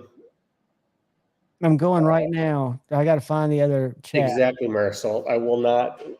Well, I don't know. Like, I'll use the butt of my knife to hit stuff. I don't know. I do pry. Like, oh, I got it saved, brother. I pried with this today, guys. Those are strong knives. And I don't know how yours was, but my stitch. Maybe I'll make a video when I pry a crate apart. It's pretty thick and they're screwed in. This prying wasn't much, but the sheets, the two metal sheets, they need to be, sorry, that's a bad view. This is like top down. I need them to separate so I can get the new sheet in. So oftentimes it's just because I'm lazy and I'm right there and I'm the one watching that. When the guys are ready to go up, I'll just jam my knife in between those two metal sheets just so they come apart a little so those guys can get the new sheet in. Out of any knife I bought ever, the stitch came with the sharpest edge. And it's not by any means have the best geometry. But I could not imagine how much damage this knife could do. Was yours sharp? That's what I was going to ask. Because I think Microtechs are notoriously sharp, aren't they? Oh, yeah. Yep. I carry a lot of different knives at work, but when I pulled this one out, they were all like, whoa. Look, listen to that lockup sound. Is it 4-inch blade? I mean, to me, it's not an overly long knife. Oh, no, that's that one. I thought you were talking about the amphibian. Oh, the amphibian? I don't know. I don't measure stuff. It's this shit. It's here's an iPhone Pro Max, and here's an amphibian. It's a large son. It's a biggie. So this is for Kyle. This is a Pringles can. Oh, that's my phone. I just showed you a Pringles can on my phone. Pringles can and the amphibian. Oh, there you go. That's a good. It's almost as tall. I would just say it's as tall as a Pringles can. So there you guys go. That might be my new benchmark for measuring knives on the channel. I think it's great to have like a Sharpie or something. I forget where I first saw that, or some kind of household, like a battery, something that people that don't have a bug out or a pair of two or a cold steel or a, what do you call it? What's the other one I use? The Civivi Baby Banter. Have some kind of item that everybody can parachute pants. Remember those from back in the day? Parachute pants? Yeah. Dude, I rocked this. The 80s were the best. Javon, you had to get parachute pants just to carry an iPhone in. No, he does. He's gone back to just wearing like cycling shorts. And he just, the spandex just holds it in. I graduated high school in 1985, so I was right in the midst of that shit. Talking cocaine in the home and the talk about the YouTube rabbit hole. I have no idea what's going. Like, I could pull up YouTube and see what's on here. It's I got home late last night, just freaking tired. Took a shower, ate, and I sit down. I had to do payroll, and it's like 11:30. And my wife's like, "What the hell are you watching?" I'm like, "Dude, I don't know." It was the thing was 30 some. That was the title. 34 minutes of 80s TV show theme songs. I just had that fucking playing in the background while I was doing payroll, and she was like, "What's that one?" I'm like, "That's Cheers." What's that one? I'm like, "That's Magnum PI." What's funny is I dated a girl for years after my divorce, and she was stuck listening to 80s music, and it drove me crazy. It did remind me of some songs and bands that I loved at the time, like Journey, Van Halen, but that's all she'd listened to. And at the time, it's just like, God, I can go back and look at pictures, and I had wings, and all my dates had frizzy hair. And it was just the time, man. I had not only parachute pants, Kresk, I had some rocking pants that were all belt loops. So they had belt loops from the top to the bottom. So the legs had belt loops, kind of straight. They were just, it was so whack. It was I picture you carrying your own cardboard around so you could just throw it down and just start breakdancing. I never had the moves. I wasn't that Anytime. kid. I did not have the moves. I was a skateboard kid now. I skateboarded since 1976, like on the regular. I always carried one with me. David but I Jewell, wasn't a both of those skater, dude. songs were on there. It was great, and it had the opening credits, and then it was just great nostalgia. And I have no idea why that came on only. I mean, it's just like YouTube. Like Ninth YouTube doesn't even like show up on any of my TVs now, except for every Sunday, my upstairs TV will show me when Dave posts. I think used to watch Dave hasn't commented on one of my videos in like weeks. Miami Vice, $6 Million Man when I was a kid was out, then the $6 Million Woman, and just all kinds of crazy shit. And those are times that, to me, are more burned in my head than things that happened 2 years ago. Class 89. Are those the kind of pants that I envisioned? You're the same age as my ex sweetie. Is that what those just giant pants that skaters wore back in the? I didn't dress like a skater. See, I was that rare wrestler. So see, if I'd have been born, if I was doing what I was doing now, I'd probably already been arrested from social media. But if that had been taken out of the equation, I would have probably graduated, believe it or not, to MMA, because I was a real scrappy, competitive, lightweight wrestler. So like my freshman year, I lettered at 98 pounds. My sophomore year, I was 105, and I had to lose weight every year to get there. So I was like building down to that weight. And then 112 my junior year and 119, but I was very, very competitive. So, but I carried a skateboard every day. So I dressed normally, which could be parachute pants. It could just be jeans. It just depended. And, but I always carried a skateboard. I skateboarded on a skateboard back. Well, see, right now I'd probably be, what's the lowest, and I wouldn't think about it now, but what's the lowest weight class now? Is it Bantam? I don't flyweight. I don't know how. Ask Shane. Where's Shane? I mean, do you know how MMA has their weight classes? Did they turn the power out? I mean, did the gerbils, get the day off in Alabama? Is that why? Now they've been doing. Is that why he's not on? It could be an internet issue. It could be he's just hanging out with his sweetie. You never know. I think it's the gerbils at the power plant there in Alabama. Just they get like every other Friday off. When I was in elementary school, they had this wrestling camp one summer for like a week, and it was at the elementary school, and it was kids from like 6 years old to 5th grade, and I was like in 3rd grade at the time, and the lightest weight class I was in also had like this 7, 8-year-old who turned out to be a really good wrestler down the road. I mean, I was probably 12.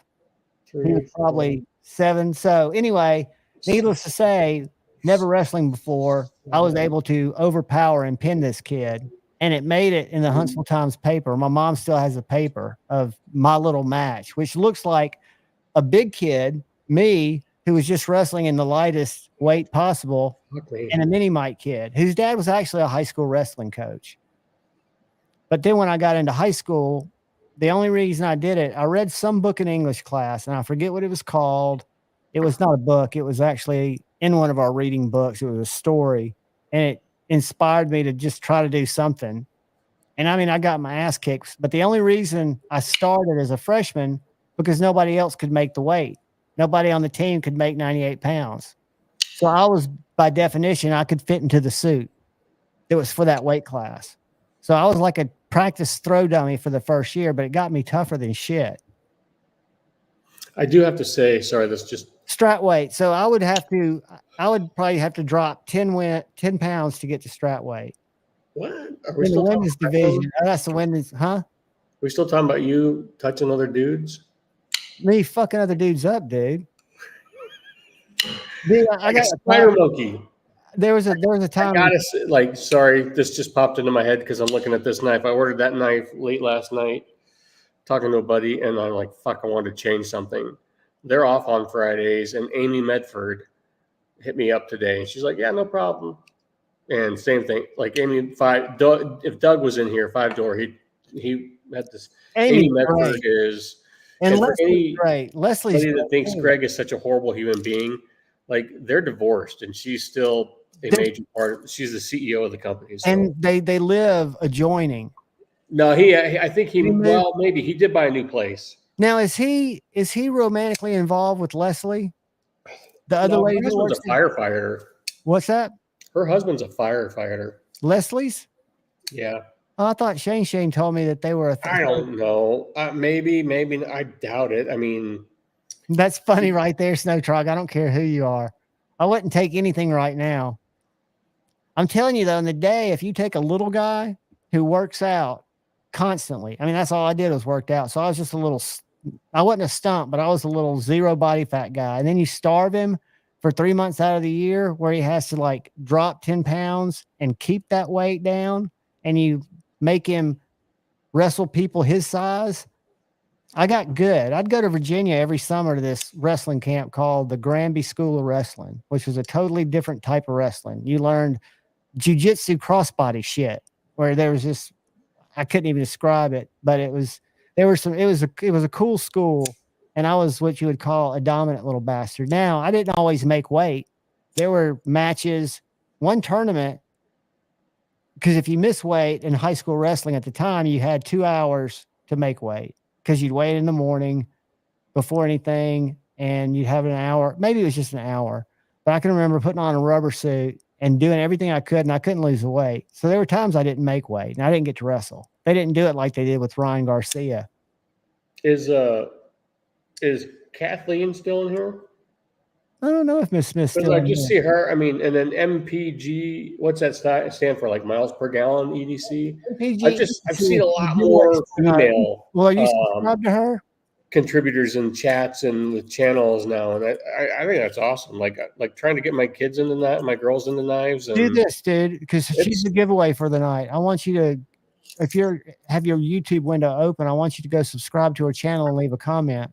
Are you still doing those raids where people lose a bunch of people? She's not going to lose a bunch of people. We don't do it like that because I make people comment, like, and they go watch other videos. They know how to play the game. I don't think my. What if she's trying to sell me shit and just? She's not. Her, you know why? I found her on the Night's Edge, and she has a video. She was at the Blade HQ opening, and guess who she bumped into and did an impromptu interview, and it was awesome. Who? Nothing Fancy. Dude, I fucking love Nothing Fancy. I know, I do too. That's why. And he's the OG, and he still just keeps going. Her husband's and her do it kind of together, but she's the face of it. So really, dude, you need to follow her. I'm telling you. MPG. They talked for quite a bit of while. It's the links at the top of the. She's got a video of it. Yeah. And you know what's funny is Dave talked about it. Meredith, is that it? Subscribe. Ta-da. What kind of videos do you have? Well, the first one, I've got a link to a video. Yeah, it stands for her name. Nothing Fancy. I'm gonna have, dude. I'm serious. Like Nothing Fancy. I love that dude.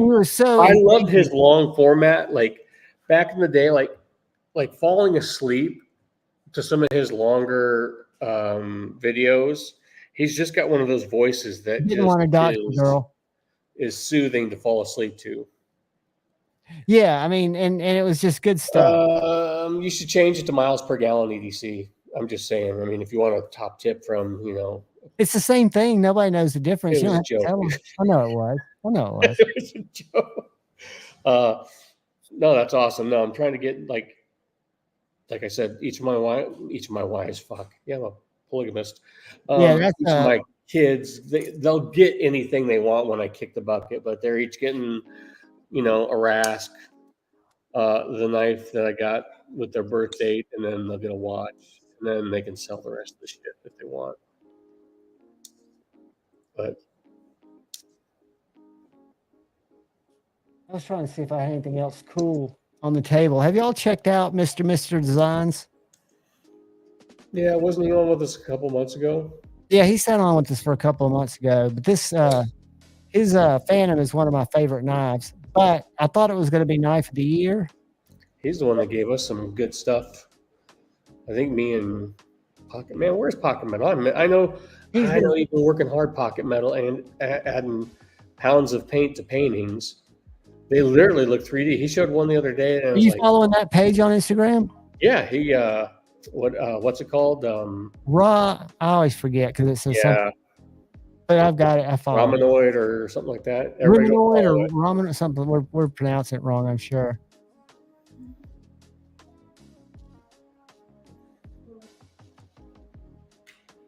Let me make that go away. Bye-bye. Boom.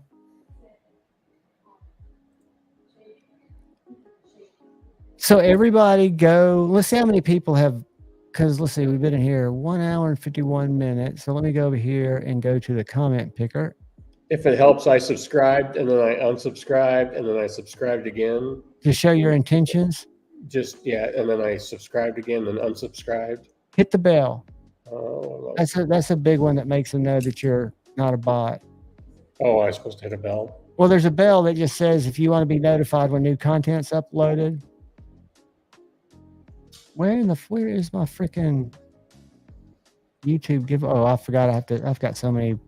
There we are. YouTube random giveaway tool. All right, let's do this. Let's go back to. Let me find my chat here and go to my pinned comment and click on the link. Copy the link. Stop the video. Paste it in here. Filter duplicate users. Filter comments by word. Javon. Let's see how many people. So far, there's 52 comments. It shows 63, but then 52 unique comments. So there are more than that many people in here. There's 76 people in here. And this is a brand new Vosteed updated button lock V2 with they call it a cleaver. I call it more of a sheep's cliffy type of blade, but it's dynamite. I did an unboxing on it, carried it, did a review. It's only cut paper. Got the box, like new. Might have a little smudge on it. Jeff Hamilton's a new member. Thank you, buddy. Hey, I appreciate people you. talk about buying subscribers with like bots or whatever. That's what I'm like. You just need to pay me and I'll subscribe to your channels.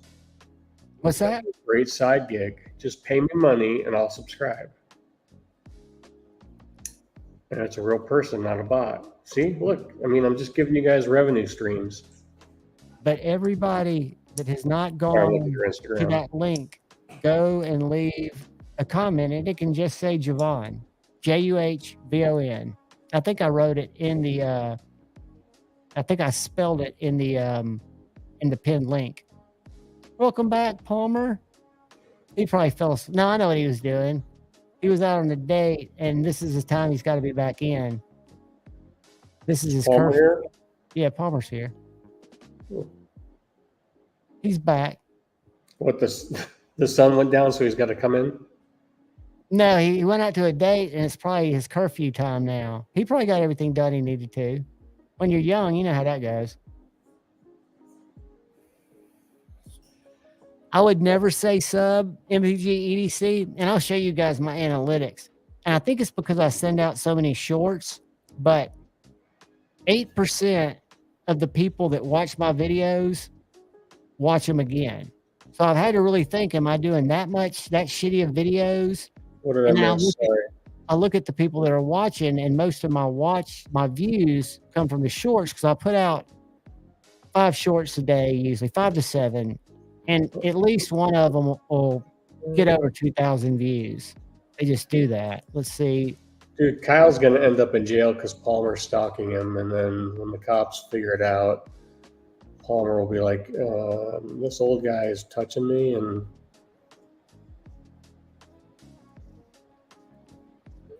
then Kyle goes I don't get many views at all on my regular videos, right? What's this new Benchmade water knife?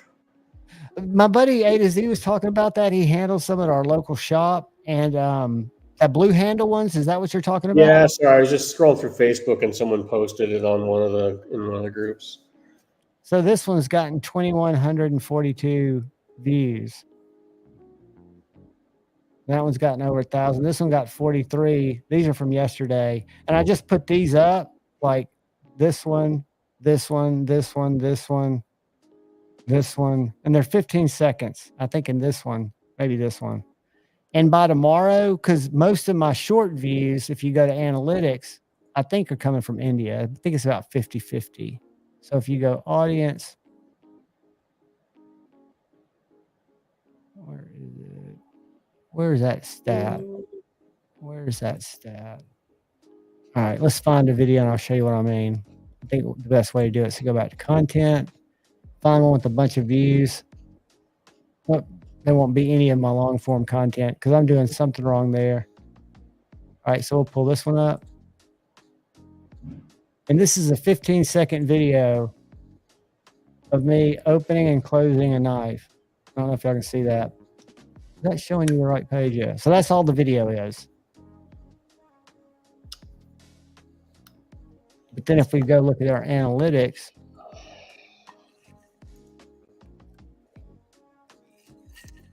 we got 3 views, 8 subs, and the views came from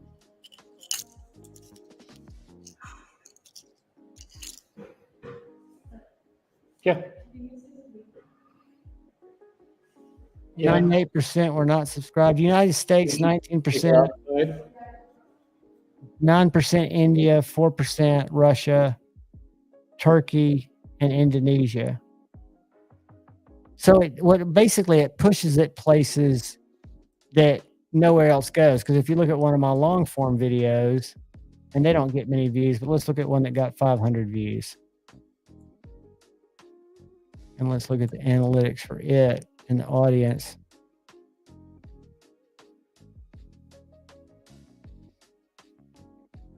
Let's see. United States, and then 2% Canada and 1% Germany. So see, they're not getting pushed the same, which is understandable because YouTube is all into pushing shorts. And guys, one thing I want to definitely apologize for, and I try to do this all the time and I don't do it enough, and I need to just be better, but I'm terrible in the comments. I'm terrible of replying to comments, acknowledging comments. I suck at it, and it's only because it kind of overwhelms me. But I will get to them. I promise. There's going to be a day when I'll get serious about getting in the comments. And I always feel like by going live with Pocket Metal or with Scotch or every other Saturday with Lefty, I hope you guys know that I read them all. It's just I don't reply all the time because I'm reading them as they pop up on my phone, right? And I should go in there then and reply to them, or at night like Lefty does. Only because I couldn't have one when I was a little kid. What's that you had? They're talking about butterfly knives. Dude, let me show you the one. Because when I was a little kid, they were just called butterfly knives. That's what, when we were kids, they're called bally songs. But that's it's still just that kind of fascination. Like, wasn't allowed to have one when I was a kid. Couldn't get the sword either, but I could get throwing stars. I could get throwing stars, and I throw them from my room into my brother's room, and it would freak my mom out because he had a bookcase that, like, the side of the bookcase was in the back of the door. So there was like a little gap where if I missed the bookcase, it'd go into his bed because his bed was kind of back there. So I got to where I'd throw those throwing stars. Like if my mom walked down the hall when I was throwing them, she'd have had one on the side of her head. But this is what you need. Amazon, $60. You can even take the blade out. I can cut my fingers off with, Javon. You take the blade out. It weighs the same. That's what I did. And if you hold it without, it's got the lock on one side. If you always hold the other handle, you're always taking the back of the blade away from your hand. There's no way for the blade to hit your finger if you're holding that handle. You're either going to hit this side of the handle or the back side of the blade. And that's how I think all butterfly knives work. But I think some of them are double-sided, right? The kids that really do it right, don't some of those butterfly knives double-sided? Beats me. Hold on. Like I bought the amphibian last week and. Did you use my link? Huh? Did you use my link? No, I got it from NC Blade. Well, that was stupid. Did you have a link to a green one? No, but you didn't need a green one. Fixed blades. What the fuck? I'm surprised you didn't get an orange MSI to go with it. Green one. An orange one. I like orange. I don't mind orange. I had I actually put, I've got this Shaman is a Cutlery Shop exclusive. This PM2 is a Cutlery Shop exclusive. And this has got a special number on it, which might tell you where I bought it from or traded for it. This is a Justin knife, but these both have orange G10 scales that I can put back on. But the other day I was thinking, and it has to do with a friend, but I bought this knife back when it first came out. This is the breast cancer S45 Little Native. And I picked this up and I got some knives from Sharp Dress Scales that are micarta, kind of that Mexican blanket looking micarta that have micarta around the side and they've got a different pattern on the inside. I love the scales, but for her, I put back on my pink ones because these are some great G10 scales. And I'll think of this as kind of a Shaman micro. If you look at the way they're shaped. And maybe that's because all Spydercos are shaped the same. I'm just an idiot. But don't they look like kind of a biggie and a littly? Yes. No, but I would definitely say back to I just cut my cable between MPG EDC, between Benchmade and Spyderco. I'm definitely a Spyderco guy. Did you get a drop point or a Tanto Valley song?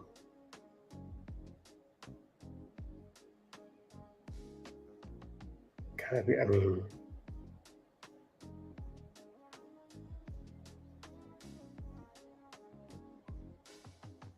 Did Edgy ever get his channel worked out? I haven't talked to him about that. I noticed tonight in Metal Complex's stream that he said a couple things that were interesting, and I know it happens at some point. That his YouTube manager or something, he was talking about. Hey, Javon, sorry to interrupt. Send Dave a new link. Brother Satu? Yep. Tell him it's coming right now. It's coming to his IG.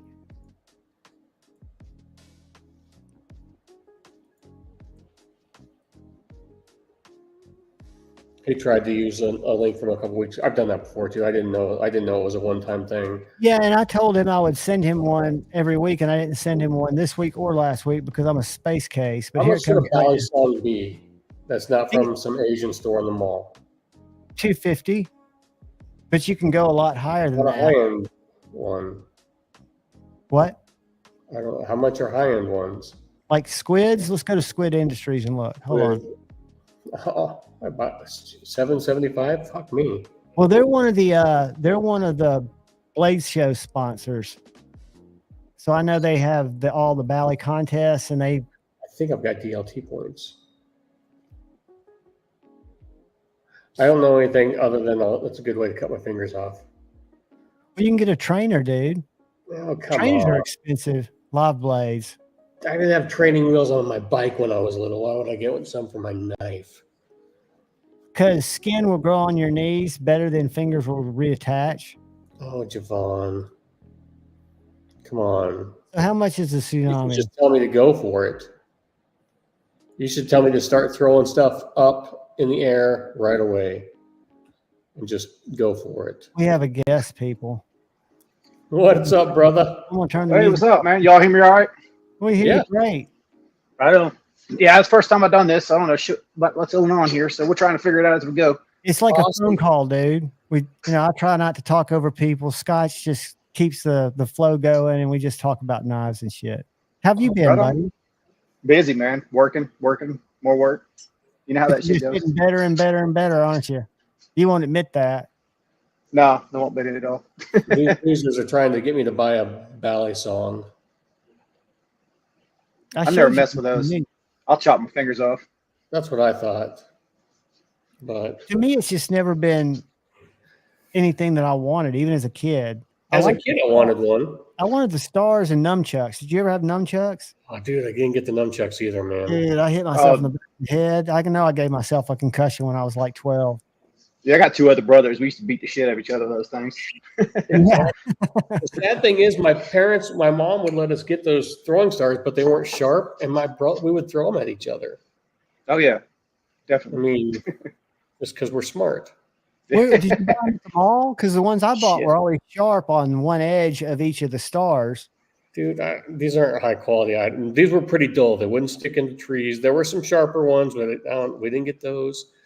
I mean, I know there was a dragon. I had Bruce Lee on one. I mean, you're talking high quality stuff here. Because I was going to be a ninja. I mean, that was my Yeah, weren't we all right? But isn't that a much my better- career path. Well, you think know, about it. If you're a kid, is it more healthy to want to be a ninja, or if you poll 80% of the kids now, an influencer?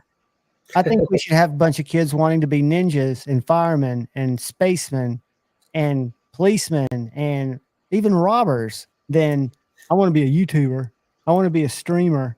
I mean, that's literally what I read about that's in the schools. And kids, like in high school, they ask them, what are you going to do? And they're like, I want to be a streamer. Good luck.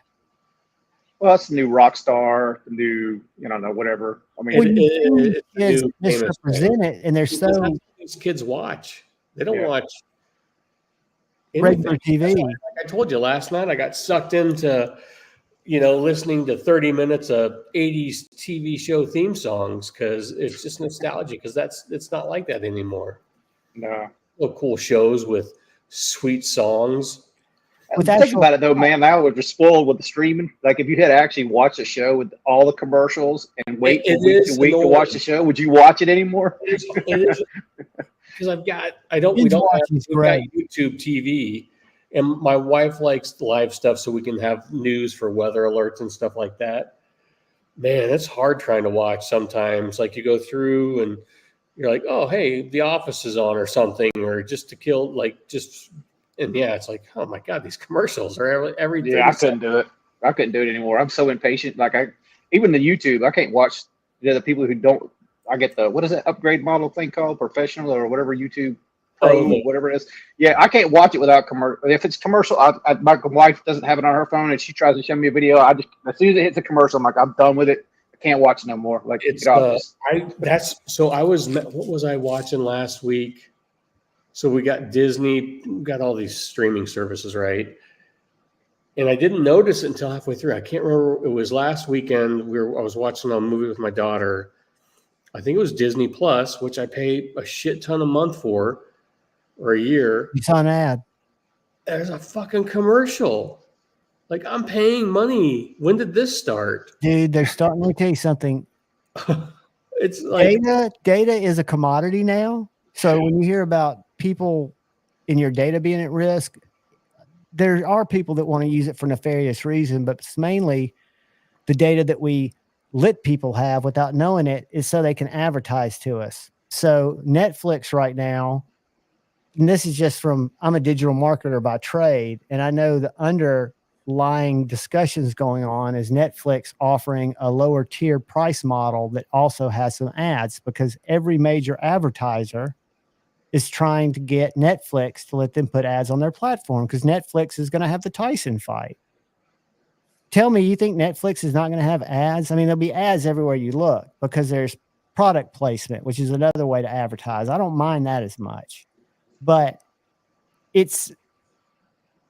I don't like them either. And I sell them, but I do know that for me, with the whole data thing, and this is just me going on an ADHD rant, but I would rather be shown an ad for skateboard wheels or men's clothes than just a random ad for laundry detergent. Yeah, something that's relevant to life, right?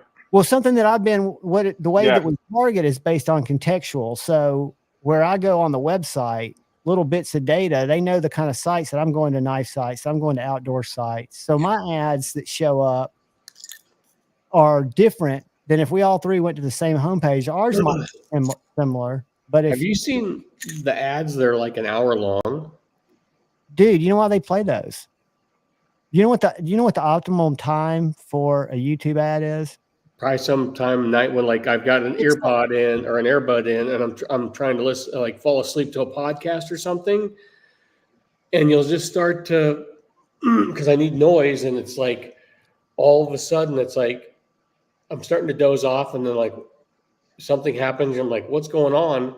And I'm 30 minutes into some fucking ad. Infomercial. It's like a, and it's not sponsored it might be sponsored content, but it's a type of ad unit that it's not a standard pre-roll, but just like anything else, YouTube knows when you're not active, right? When you're dozing off.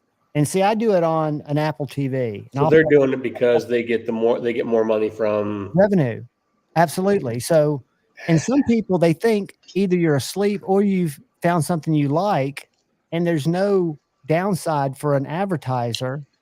If you're not going to make a 6-second ad that catches people attention but doesn't piss them off, somebody like Satu that might say, oh, that's a cool motorcycle in that ad, and it's 6 seconds and it's gone, and you saw the name of the motorcycle, it might not invade you. I always tell customers, because some people say, oh, you can do non-skippable ads. I was like, yeah, that's suicide.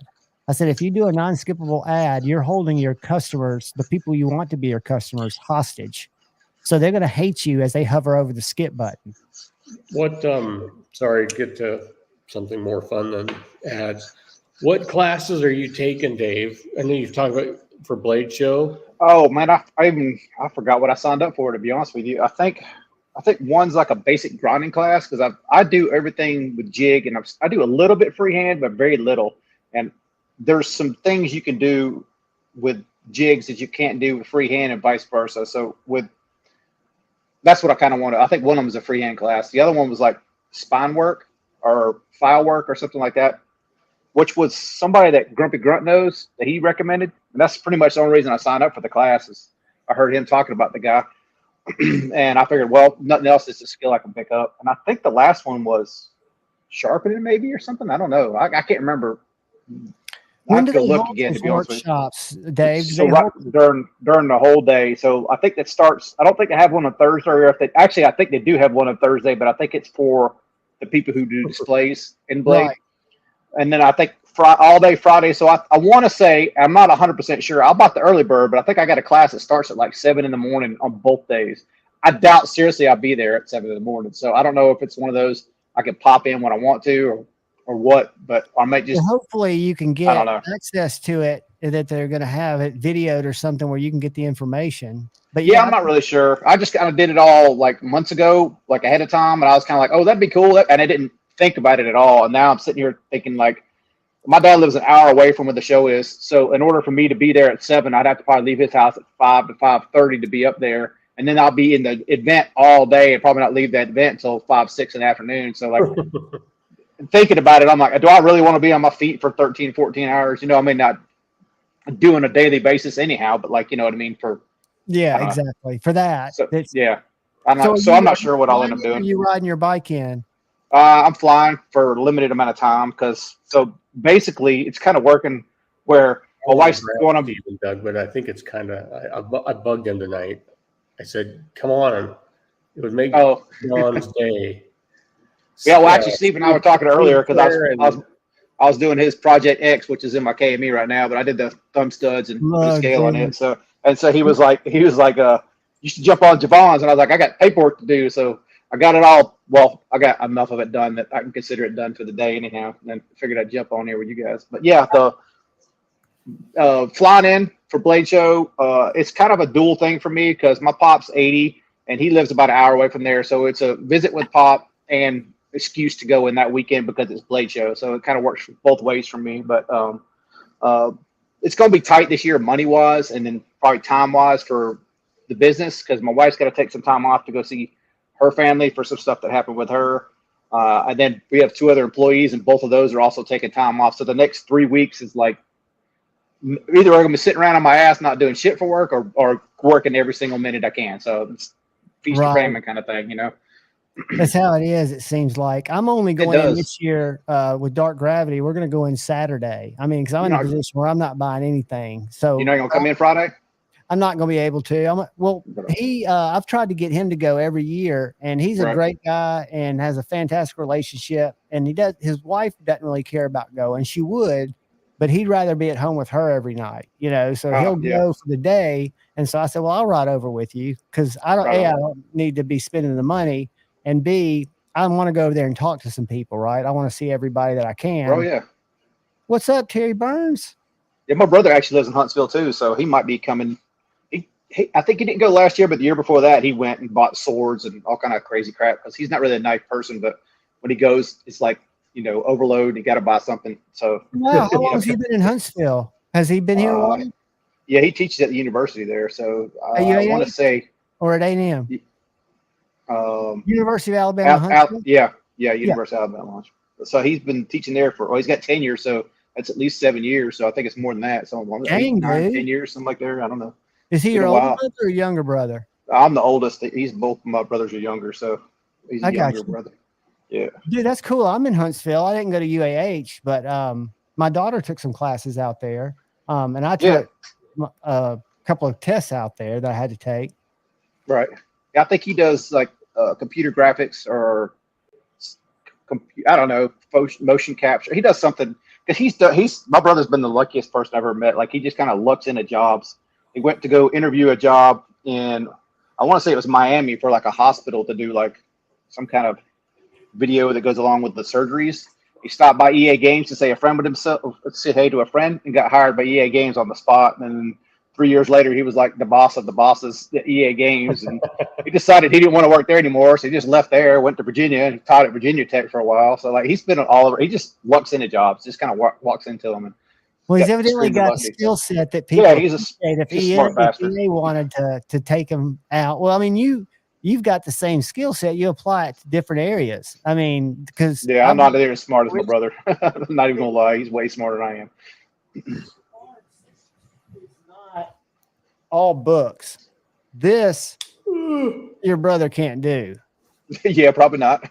I'm saying I could probably do that way better now too, Javon. Like I'm glad you show it off, bro. But like sometimes when I see my earlier work, I'm like, man, I could do so much better than that now. So, but just look how good you did when you were just starting. I mean, dude, this is the finest. I mean, this is a forever knife for me. So is I've got scales ordered. Unfortunately, Original Goat, I won't throw them under the bus because I love them. But I ordered scales January 3rd for that 8015, and they can't get the washers. That's one thing that they don't source. They don't make, which I don't know why. Right on. But and they shipped out. They're odd sizes, and the cold steels, the thickness is because they use a Teflon with a phosphor bronze, and they're odd sizes. So that's not like a stock size for people. That's what Marty told me. But I mean, every one you did, the Tucson, that 346 is amazing. Oh, yeah. I mean, those things cut. I show them off on lives all the time. But it's so weird. Like when you learn how to regrind, and you look at different, like especially custom knives. So you look at their grinds. Everything becomes different. So like it's been a blessing and a curse because now I look at some grinds from some makers that I used to really enjoy, and I look at their knives now. I'm like, I could do better than that. Like I don't know. It's like it's just like everything else. Right, right. Like, well, you appreciated it because you weren't physically doing it. The reason you appreciated it is because your brain probably knew what it took to do it, where a lot of us take it for granted. We just think it looks cool. We don't Yeah. think about the machining that goes into it. At least I don't, because I'm one of those, I guess you'd call me a beta. I'm really not a beta, but I'm just not that handy, right? I can't do stuff like that with my hands. Yeah, I've always worked with my hands, so it's kind of the learning to grind was pretty natural, I thought, for me, because I've never had anybody show me anything. I've seen a couple of YouTube videos on watching videos on a couple of people, but other than that, I pretty much figured all the little tips and tricks things myself. I didn't really get anybody ever to teach me anything, so I still have a lot to learn. I don't think I'm anywhere near great, but as far as like picking a machine up and just starting to like figure it out myself, I think I did pretty good for. I mean, it's been less than a year since I even started grinding, so I'm pretty happy with the progress. You know, the sky is the limit for whatever you want to do with this hobby business. You can. Yeah, we'll see. I got a few things in the work. I was hoping Shane would jump on. I heard you say Shane was going to jump on. And him, and Billy kind of got a little challenge. If you watch any of the YouTube, watch out, Sherman's knocking the tripod over. Watch out, big guy. If you watch any of the YouTube makers, it's like a whole network of YouTube makers, as well as, like us doing creators and whatever. But the makers do a lot of challenges. So they just got done doing like a Viking challenge. And I thought to myself, it'd be pretty cool for us as all amateurs, me, Shane and Billy from Apex Alchemy, do like a little challenge to each other. So we kind of started a little challenge, fixed blade challenge. And we're going to basically do, like, mine's just a profile. And I'm going to do this profile and then send it to like Billy, and then he'll do whatever he wants to, send it to Shane. We're going to all three kind of work on each a design and kind of send it around. And it's basically just to improve each other's skills. Like if we see a shortcoming of somebody else's work, be able to improve upon it and help the other guy, elevate to the next level, whatever. So that's cool. I'm going to say when you guys are done with those 3 knives then, or what, then you guys send them to me so I can just hold on to them, because Microtech back in the day, Anthony sent out, I think it was the SOCOM Elite. He sent them out to Strider, like Les George. Think of all the big time, Trizula, I think. And they all ground and did their own thing. And someone had a set, and I had never seen it before. And I had to search up the history. I was like, wow. Hinderer did one. So like, oh, wow. Yeah, they took it, and they all had this knife, and they had one thing, and they're like, they each got to do their own kind of pizzazz and flair to it. And I was like, well, that's a cool idea. Each one's grind was different. Each one's right. It's cool seeing how they each went around or went. Well, you can have mine whenever I get done with it. How about that? So I'll show you what I got from my profile real quick. I know it's not like a whole knife making thing, but our theme is this thing's backwards. Our theme is Angry Tanto. So I'll see if I can figure out how to tilt it. So you can see on that, I made mine a 3B. Hold on a second. I'll make you big so everybody can see it. There we go. Everything's backwards on it. So this is my design right here. I'm going to see if I can hold it a little different spot so you can see it. But anyway, I'm not really a fixed blade guy. Sorry, I'm trying to hold it where you can see it, but it's backwards, so it's all messing me up. But anyway, that's just a profile. So that's all I'm doing is this part, and then I'm sending it to the next guy. I may end up doing like a fuller or something, mill like a fuller in there, because I'm pretty sure neither one of the other two guys have a way to make a fuller into their knives. But just a quick, simple, for me anyhow. Dave, that looks great, man. I mean, that's a fantastic fixed blade. Especially because you're not really a fixed blade. No, and what's funny is I made the handle as small as I could to get my shit. If I can see, if I can show you, damn backwards bullshit. I made it as small as I could to get my big mitts in there. But I handed it to my wife, and she had like it looked like half a hand on that thing. So I figured if I can make it as small as it'll fit me, that it'll probably fit the average person better. So that's why I did that. Someone was in a live. They're like, "Oh man, I'm gonna get Dave when his first folder comes out." And I was like, okay. I had not said anything. I was just like, I think Dave's getting 000. And I said, I think I've been in line for 001 for 3 years now. So you're just gonna have to wait.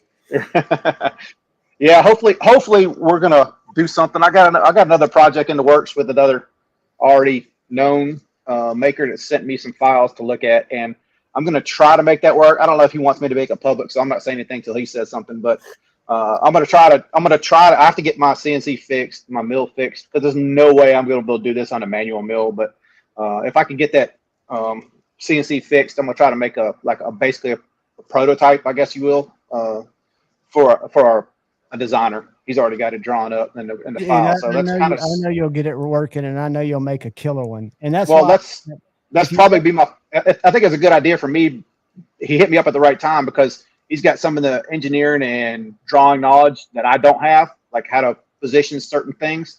And I got the skills. I just need to get it all in motion and make it work, kind of thing. So, and then there's certain things I haven't done, like I've never done heat treat and I've never done fitting a lock. Do you have but a all heat that's treat like, oven?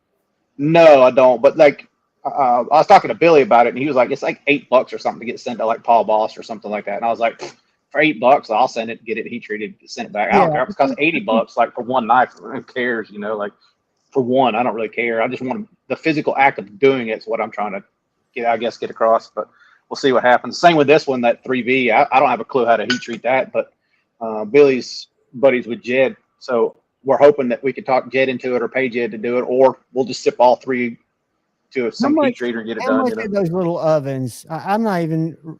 I don't know. I want to. So I think it depends on what size. Honestly, it's like everything else, and then from what I can tell, it goes from efficiency after that. So you can buy the 110 or the 220 version of just about all of them. And then some of them you need like a certain amount of space away from them, so you don't have to worry about like stuff catching on fire or a fire risk. And there's other ones that are like Cool Touch, Cool Touch ones. No, they're very specialized. I mean, you can get heat treat ovens. Medford uses where they use it's a small oven where they just throw in like one or two plates and get the heat treat. So those are made specifically for knife makers normally. And it really depends on size. So if you were trying to do, like, say, this fixed blade's probably, I don't know, 10, 12 inches, something like that. If you're trying to do something like that, you obviously need a deeper oven. And then they have ones that are for folders that are like 6 by 6 by 10. So you can get super small ones if all you're doing is folders. Like, makes it more efficient. You know what I'm saying? Like, right.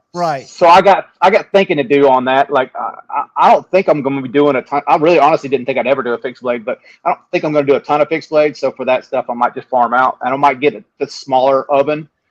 Yeah, well, it makes sense to farm them out if you've got the relationship, and it turns out that they do that all the time, and they're giving you good quality. Right. I think that's. And then like.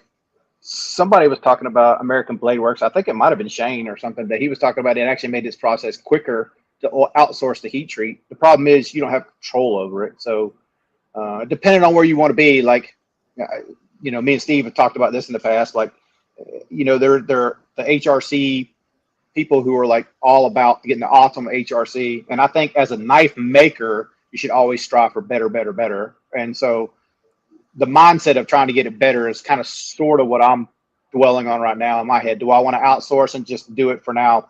Like, let somebody else do the heat treat until the point where I'm like, I think I can do better than that guy, or I can change something about the process or make it quicker if I do it myself. So I might not go down the heat treat oven avenue right away. I might wait and then do it later. But because like if you send it off to like someone like Peters, your knife might get stuck down in this corner with 100 other blades in their giant oven or something. And I think it's like almost everything else they got, especially when you see them the singles, is they give you a tolerance so you can check it. So you can have them check it, or you can check it yourself. So I still I went to the old machine shop that I used to work at yesterday actually to help with the files, and I can still go there and like I still could test the hardness and stuff on it. Sorry, the cat just jumped in my lap. I can still test the hardness and that sort of thing if I wanted to there. So I think it's pretty easy. It'd be fairly easy. Sorry.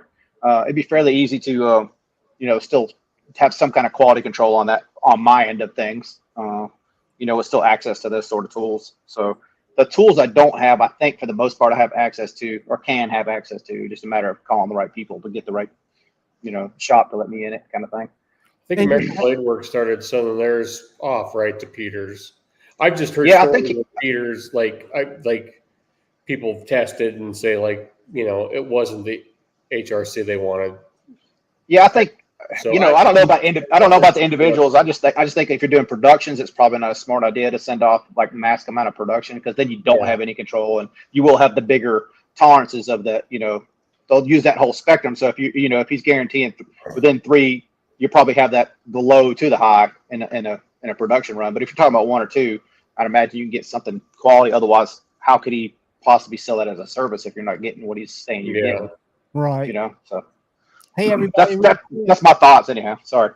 No, you're fine, dude. There's a link at the top of the chat for MPG EDC's page. I want you guys to go leave a comment for this giveaway. There are only 52 comments, and there are more of y'all in here. And I'm gonna give away this new raccoon button lock. All you gotta do is leave a comment, and in it the word JUHVON. It's all in that pinned link at the top of the comments. So y'all go over there and do that, because I'm gonna pull that drawing here in a bit, because I know people are waiting around for it. Sorry, Dave, I didn't mean to cut you off, buddy. No, you're good, dude. So you can't see the comments when you're on this, can you, Steve? Like I think can. John. Oh, you can. How do you see them? On the, like I'm looking at my screen, and on the right hand side it says Are you on a computer? private chat or comments, and I just click on comments and I can see them. Are you on a computer or your phone? Yeah, I'm on the computer. That's what the problem is, probably. Then I'm mobile, so. But your quality is great. Your sound's great. Well, you're lucky Are you because they're using just your mic? I'm using. basically. Yeah, I'm using a Ring, and then the same. I'm using headphones actually. The good old Okay. DeWalt headphones. I've So. noticed you've got your little mic that sounds great. I They're seen it on saying, like, your I don't Sunday care about rant, your subscriber Sunday count or talk. anything, but Sawtooth Dave doesn't comment on my videos anymore. Yeah, man, I ain't been watching no videos. That's the whole thing. I ain't had time, man. I would love to, man. I seen you got an amphibian, and I was like, oh, I'm gonna watch it. Because you scroll through your feed to try to see what's going on before you watch it. First, like, I'm like, Dave, is Dave mad at me? It's funny as hell. No, I saw that you got an amphibian. I was gonna watch the video, and I totally forgot about it, dude. You texted me in the night, and I'm like, Dave.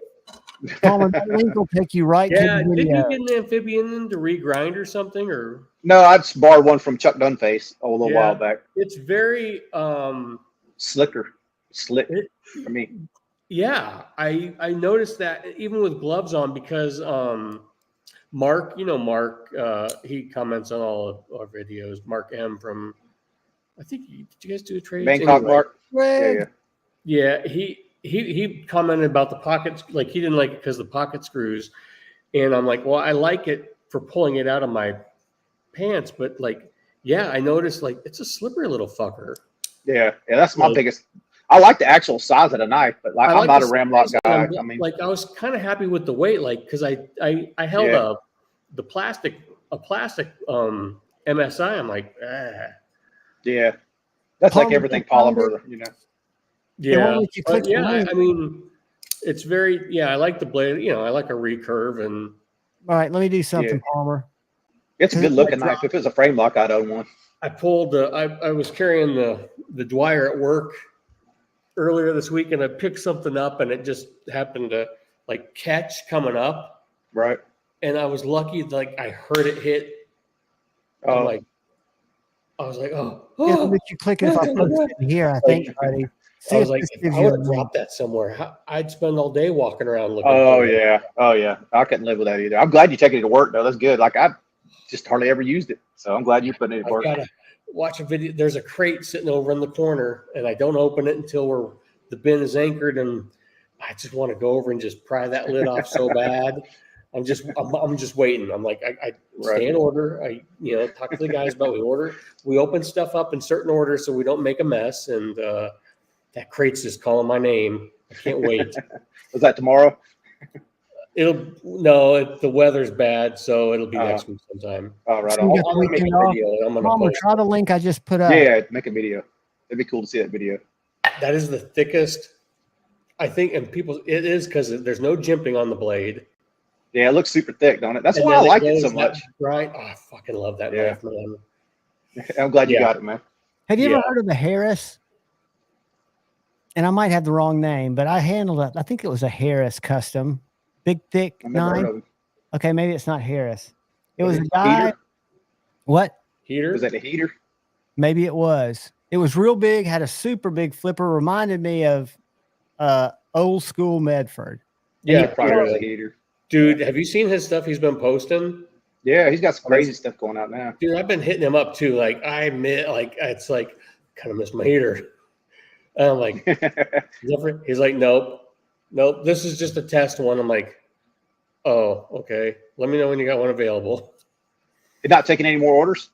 No, I think he's working. He's done that new blade. He did that new blade grind.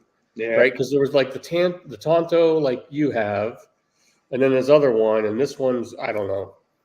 But then he was prying and doing lockup with it today, or spot. I think he spine whacked too. This whole spine whacking thing's getting out of control. I fight it every day. I ranted about it already. Don't get me started.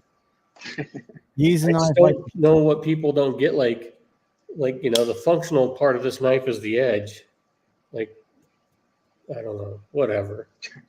It's all for them views, right? I wasn't going to say that because it's absolutely true, without a doubt. That's what, if you look at the views that those videos get, or anything that's slinging shit in any kind of way, gets more attention because we're a sadistic society, right? Mm-hmm. Keeping it positive is not always the way to win. I think it's the way to win, but it's not necessarily the way to win in things that don't really matter, things that are insignificant in the long run. I blunted my tip on my Rhino. Oh yeah, that happens. I did that to mine. Actually, I just sharpened mine the other day because I snapped the tip of mine off. Yep. Now, do you want to? You said you were talking to Sergey. Or yeah, I got another one to order. Do you want to let everybody know what you're getting, or? So it's I don't know if you remember the Jose let me borrow. It's XR3. It had an American flag on it with Damascus blade.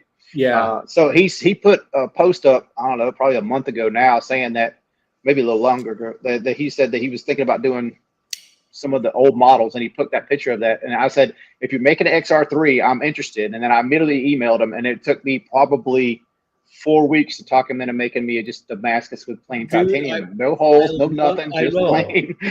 It's hilarious, man. Yeah. Well, he does not like to do plain stuff. Yeah.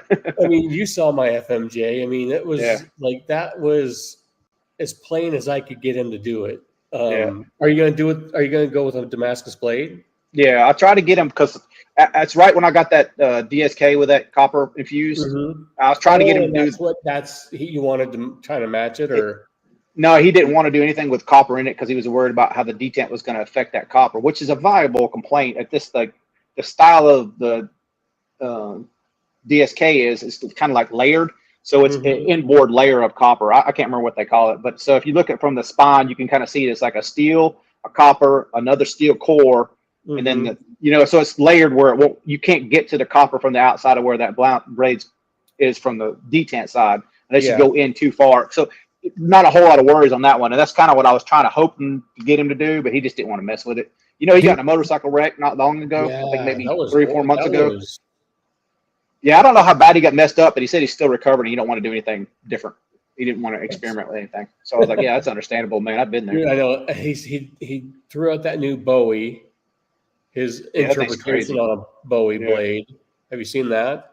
Yeah, it's crazy.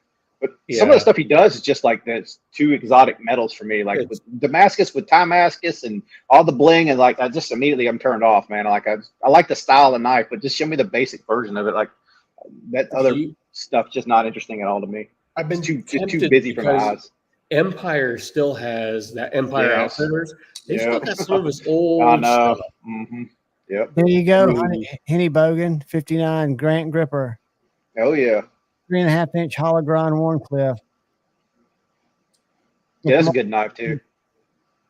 I need to talk to Jason. He called a while back, a couple of weeks ago, and I meant to call him back, and I never did get a chance to. So I need to call him back and talk to him. He's replacing their upstairs bathroom. I don't know if it was planned or if it's one of those things that came up, but he usually comes on and joins us for a little while. Satu, I'll make sure you get links every week because I'd love to have you pop in and come on.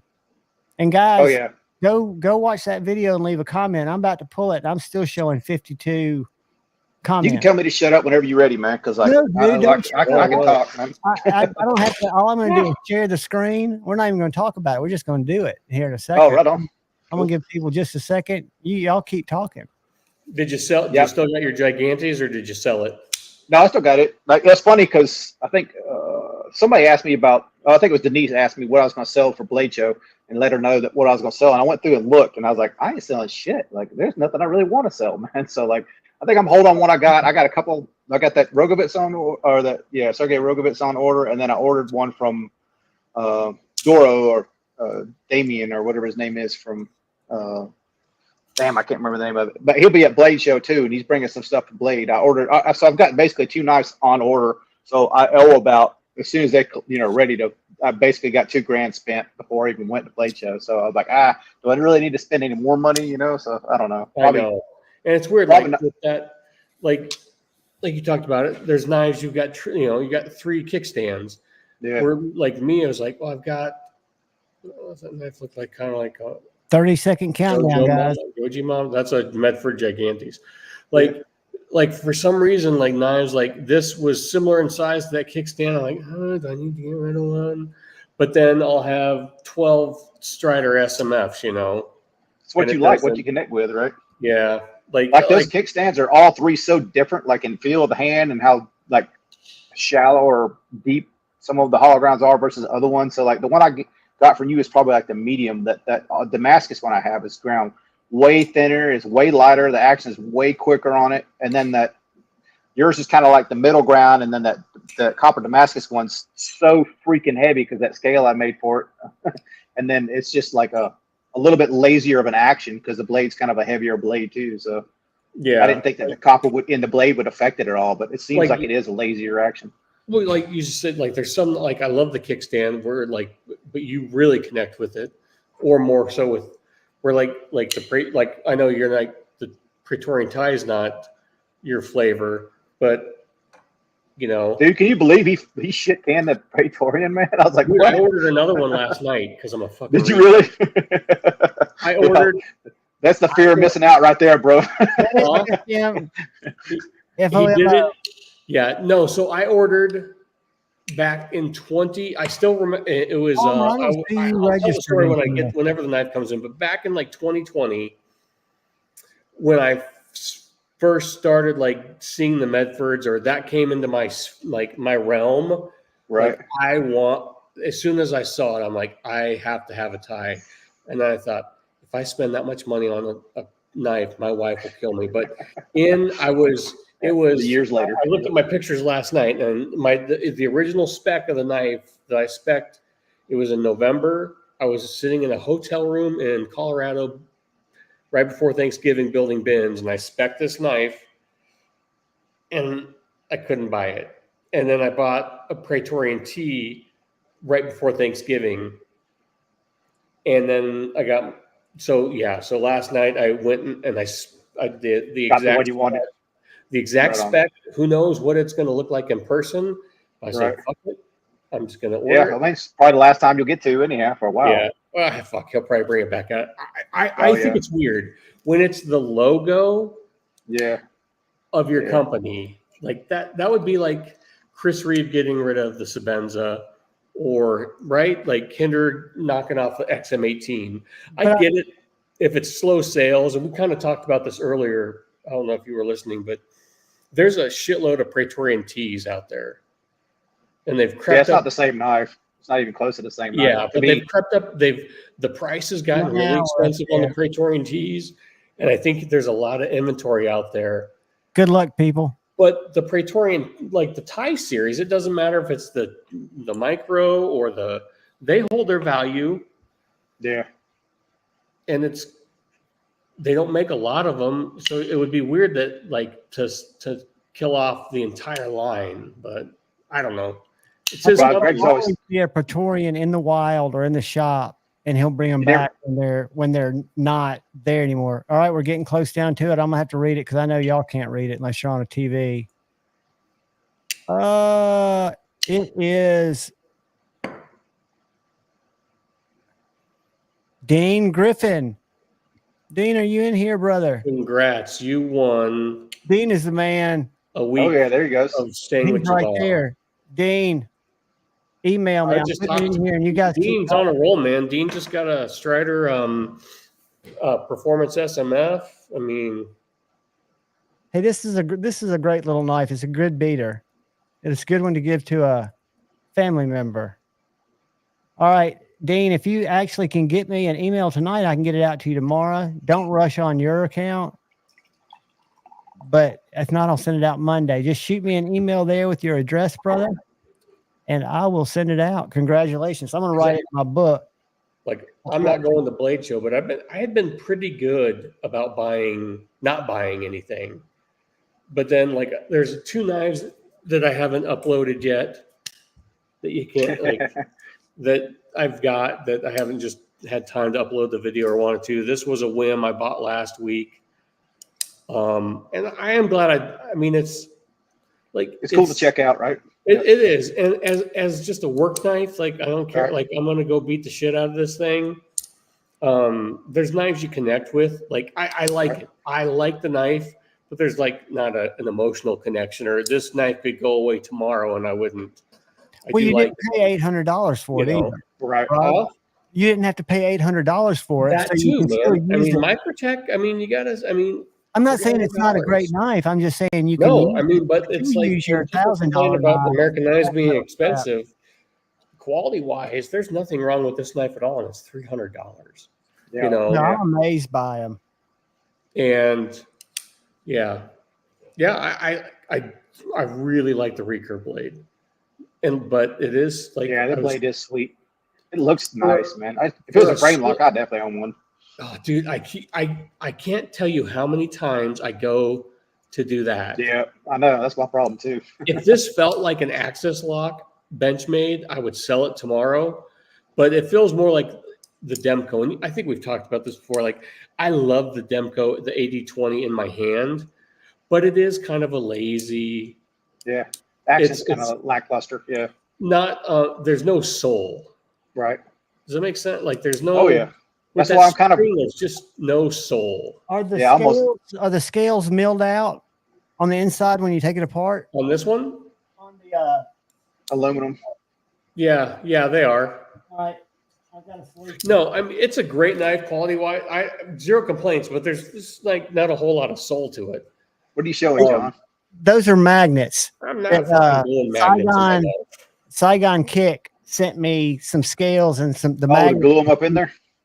You basically get them, and I did it wrong the first time, but you don't want them to where they're pulling together. You want them to where they're Right. pushing apart, and then you mount them, you glue them in there in one of those channels towards the back of the blade, and it gives it detent. Oh, a little more. Yeah, I got you. Yeah, 'cause the magnet's sucking the blade like a detent Right. ball would in a way, kind of like the Right Winter Design Co. I think's done. So Like I was Right on. thinking about getting rid of the Kentucky Special, the one that's got a cool name. I know. I know. I hadn't carried it forever. I'm like, ooh, okay, That's a good Sergey's. knife too, though. yeah, know. Sergey's. This quality is awesome. It's and this is probably the most normal. Yeah, What I mean, One of, as far as his stuff goes, I need to send my FMJ off to Kyle to put a sweet fucking edge on there. But like you said, like I wonder if I sent it back into him. Like the D10 is way weaker on that FMJ than I'd like. hmm All the new ones seem to be weaker D10. Yeah, I asked but him this- to make his D10 as strong as like, he could when that new This one. Rhino is just Yeah, it's snappy. Yeah, yeah, is that a frame or a liner? it's a frame. yeah. I don't think he makes anything liner, does he? I've never seen Probably not. I've seen some Probably weird shit pop up from time to time. Like I didn't know that he ballet made songs he makes. ballet songs, Yeah. fucking just have you ever spears seen? and spikes, and yeah, like you said, he's just he's a jeweler by Yeah, right. That's how he Yeah. started. Like came from like a family of jewelers and watchmakers, and yeah, I mean the dude makes pens and gun parts, and so Satu, have you ever seen this Protect before? I don't think you were in here earlier. I found it at my local knife shop. I didn't buy it. No, what is that? It's called the Integrity. It's a frame lock, dude. is it old or Oh, new? no. It's old. Oh, It's okay. great. It's a unicorn. You should You have bought didn't it. buy it. You It's said still the same down thing. there, and I think Dark Gravity might go by there tomorrow because I he's mean, got. right? I mean, unicorns pop up. You just buy them. Yeah, don't you think about it? Pass one to a Pull bro. the trigger. I've got to be more responsible. Just currently, right now, I'm at that spot where I've got to be just like on the what do Oh, you call shit, we it? know. Abstinence. Yeah, I'm going cold I turkey. was practicing, and it just that fucking Medford lab. But you know what's funny? Like people act like they're super expensive, but if you buy it from Medford, you don't have to pay like the dealer price like Markup, that. Yeah. I mean, as far as expensive knives go, it's not. Right. I got wasn't an in the world update of- on my clip thing, and I don't know what changed, but I was looking they have another clip that fits the same pattern that they put on certain knives. And to me, I this hate that clip. I do too, but they've got another one that fits it. And I reached I can't out even see what you're and I looking at. forgot. He's got a, what is that, a mini Marauder or the Slim Midi? Slim Midi. Oh yeah, yeah, yeah. Those little clips thin bend clip. super easy. Yeah. It's also on That's my the- Infraction and on my, it's this one too. Oh yeah. But anyway, they've got another clip, and I reached out to them about 3 months ago, and I said, "Can I buy one of those clips?" And they were like, "You can send it in, and we'll replace the clip for you." And I realized that these clips are screwed in. They've got a bolt on the back side of them because I've taken them apart. Right? It's not threaded. You've got a bolt, so it's but it's not something I can't do. And anyway, she was like, "No, we don't send out parts, but we'd be happy to fix it for you." And she gave me a really good price. It wasn't expensive. And I forgot about it, didn't think about it, didn't want to send my knife in. And then I get an email from her this week, as a matter of fact. And it was totally contradicting what she had told me before. It was almost like she was reaching back out and saying, "You can send it to us, or you can send us X amount of dollars and we'll send you the clip, but you have to sign something saying that, you're taking responsibility for doing it." Right. Oh, okay. So you're basically voiding your warranty for changing the clip? Well, let's see what she says. Because at first she said, "We do not send out proprietary hardware. I recommend you send your knives in for negative services. That way, blah, blah, blah." And I said, "Thanks, but no thanks." And then like 4 weeks later, she sends me this email today that says, "I'm following up on some open-ended emails. Did we ever take care of this for you? If not, please let me know. Here are some options we provide for clip replacement. 1, pro install option. Send us your knife using our RMA service request form and let us take care of the install. This will ensure your lifetime warranty continues." So I think you're right. To be valid, we will bill you for the clip replacement once your knife is complete. Please fill out the form here. Or DIY clip install action. By taking on the installation yourself, you assume all associated risks. This means any issues that arise during or after installation are your responsibility, and we are absolved of any resulting liabilities.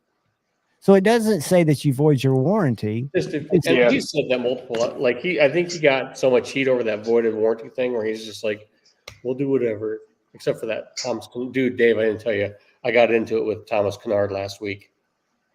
Oh yeah. Yeah, he's that knife pimper that just. Did Kevin ever get his stuff? No. Still not.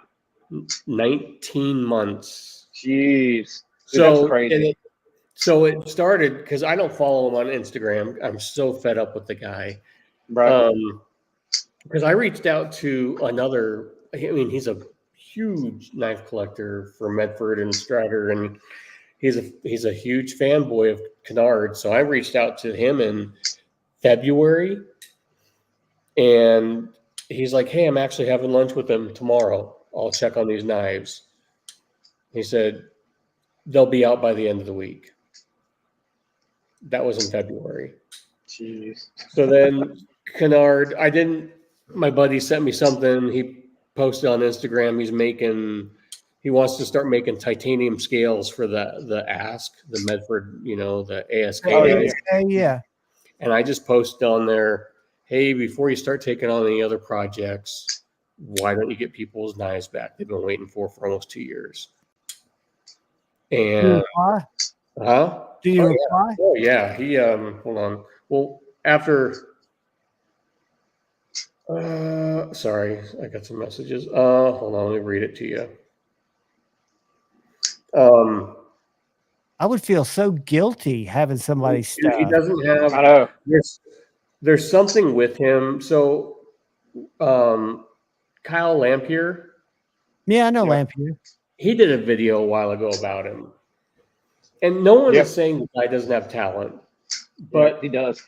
There's something wrong with him. I mean, there's something doesn't click where he's maybe addiction or something. Businessman, but he's not. He can't be truthful, or he can't be. So he. Oh shit! So this was even. What is today? The 16th. So 17th. 17th. So I posted that on his because someone sent me a link. I don't follow him. So I just posted, and then so he hit me up in private messenger. He said, This is the sad part. He doesn't, like, he's responding to me because in the post I said, how about you just return people's knives back that you've had for almost 2 years? And he doesn't even know whose knives he has because he responds to me privately. He says, hey, which knives of yours do I have? Any projects? I'll have them finished up and sent out by the end of the week. That was May 9th. And I just said, not mine. You have 2 of my friends, a 187 and a smooth criminal that you've had for well over a year. And for the last 6 months, you've been telling him they'd be out by the week. And then he just said, yes, sir, I've had some setbacks, but I'm getting back up to speed and I'll have them taken care of and more. And that's all he said. I didn't respond. And then he said, if you're not a fan of mine, of my work, you're more than welcome not to follow me. I appreciate your business, or I appreciate any business we've done. But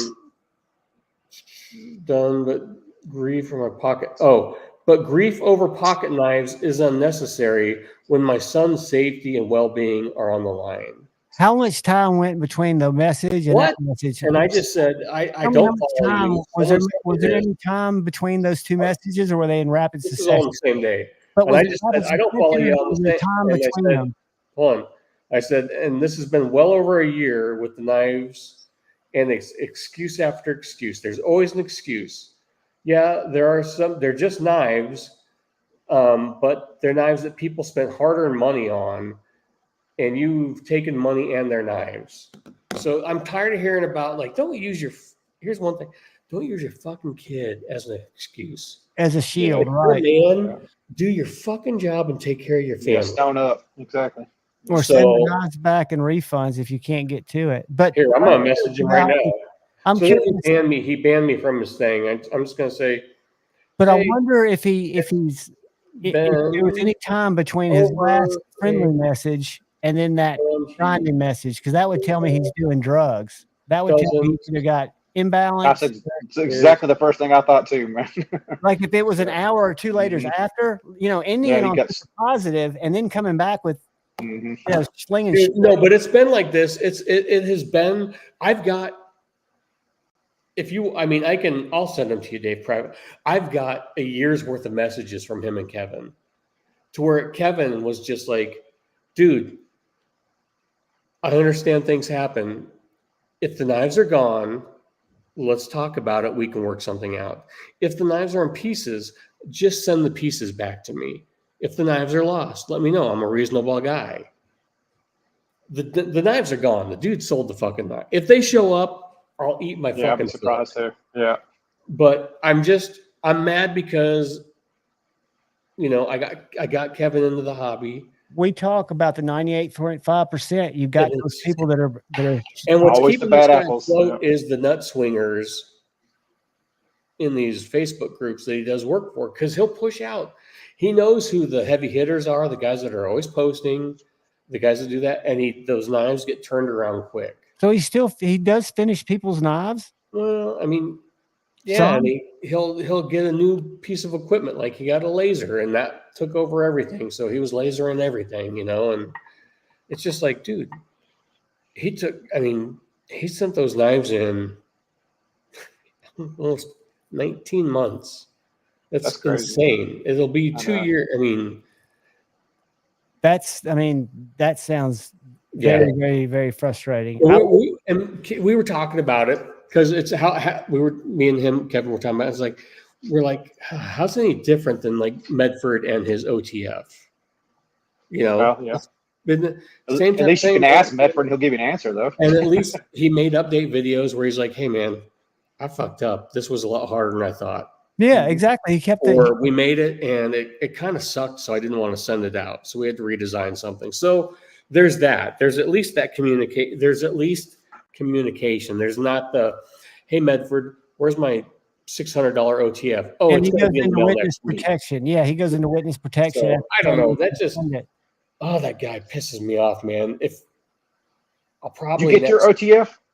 Not yet. Okay. So did you hear what happened? Oh, he talked about it in that. Is yours DLT? No. We got it on the initial drop. Yeah. So Five, are you in here? Five was like, I can't wait until you and Dave get your OTFs because my button is fucked up. Oh shit. And he keeps talking about it. And I'm like, dude, send me a picture. And it's just like, Oh no. so he emailed Amy and she's like, send it in. We'll take care of it. And then in his video, he talked about it briefly yesterday. He's like, they sent out the first 50 or whatever. And then he was like, we figured out how to take out, people were complaining about the action, I guess, on the Praetorian blade shape.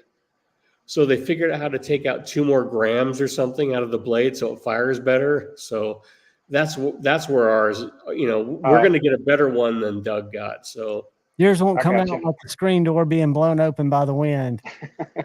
So, yeah. This thing better be the best OTF. At this point, I don't even care. It's just funny. Yeah, I was just going to say the same thing. I almost forgot about it at this point. I have forgot about it. I remember I was driving. It was after Thanksgiving. I was driving back from Kansas. I still remember that conversation. Talking to you on the phone. You're like, "Oh, dude, you ordered one." I ordered one. Yeah. I'm like, dude, you're not an OTF guy. I'm barely an OTF guy. No, I sell every OTF I ever have. Greg Medford will. You know what? I'm gonna have to send you that Scarab too, though. It's a bigger one. You might like that just because it's bigger in hand. Right. I like that. What's the one that uses single action? The real big ones that used to make Halo or something. I think the Halo super big. The Halo. I think I've had. Yeah. He's got a couple. Tattoo artist friend of mine in North Carolina was all big. He had a ton of those Halos, and he used to always have those things. I like messing with them, but it would be fun. That's the whole extra step I don't want to do. The firing's cool, but then I don't want to have to like pull something and. They're fun. They're fun. It's just like everything, It would be a pain in the ass to carry. Exactly. Will it fire into something? Will it actually go into a can? A single action won't stop when it hits something, will it? John, that's kind of before I got I was into like cheaper knives then. So honestly, I don't know, because when he told me how much these things cost then, I was like, there's no way. This is probably like it's probably like 2004, 5, somewhere in that area, like that we were talking about, like. So like I wasn't really into like that. Benchmade to me was like, damn, you spent that much on a Benchmade. So like that'll tell you where I was at on knives then. Exactly. But here's what killed me, man. So I bought that Combat Truodon last October for like $550. That orange one? That's the orange one. I just sold it for $350. Oh wow! I took a $200 hit. Yeah, you didn't do nothing with it, did you? Nope. Yeah, I know. I did the same thing. Sit on the shelf and lose $200. Send it to somebody else. Sit there at night and watch TV. Yeah. And it didn't help me because then Microtech came out with the Gen 3s that are better and cheaper. So I'm like, fuck me.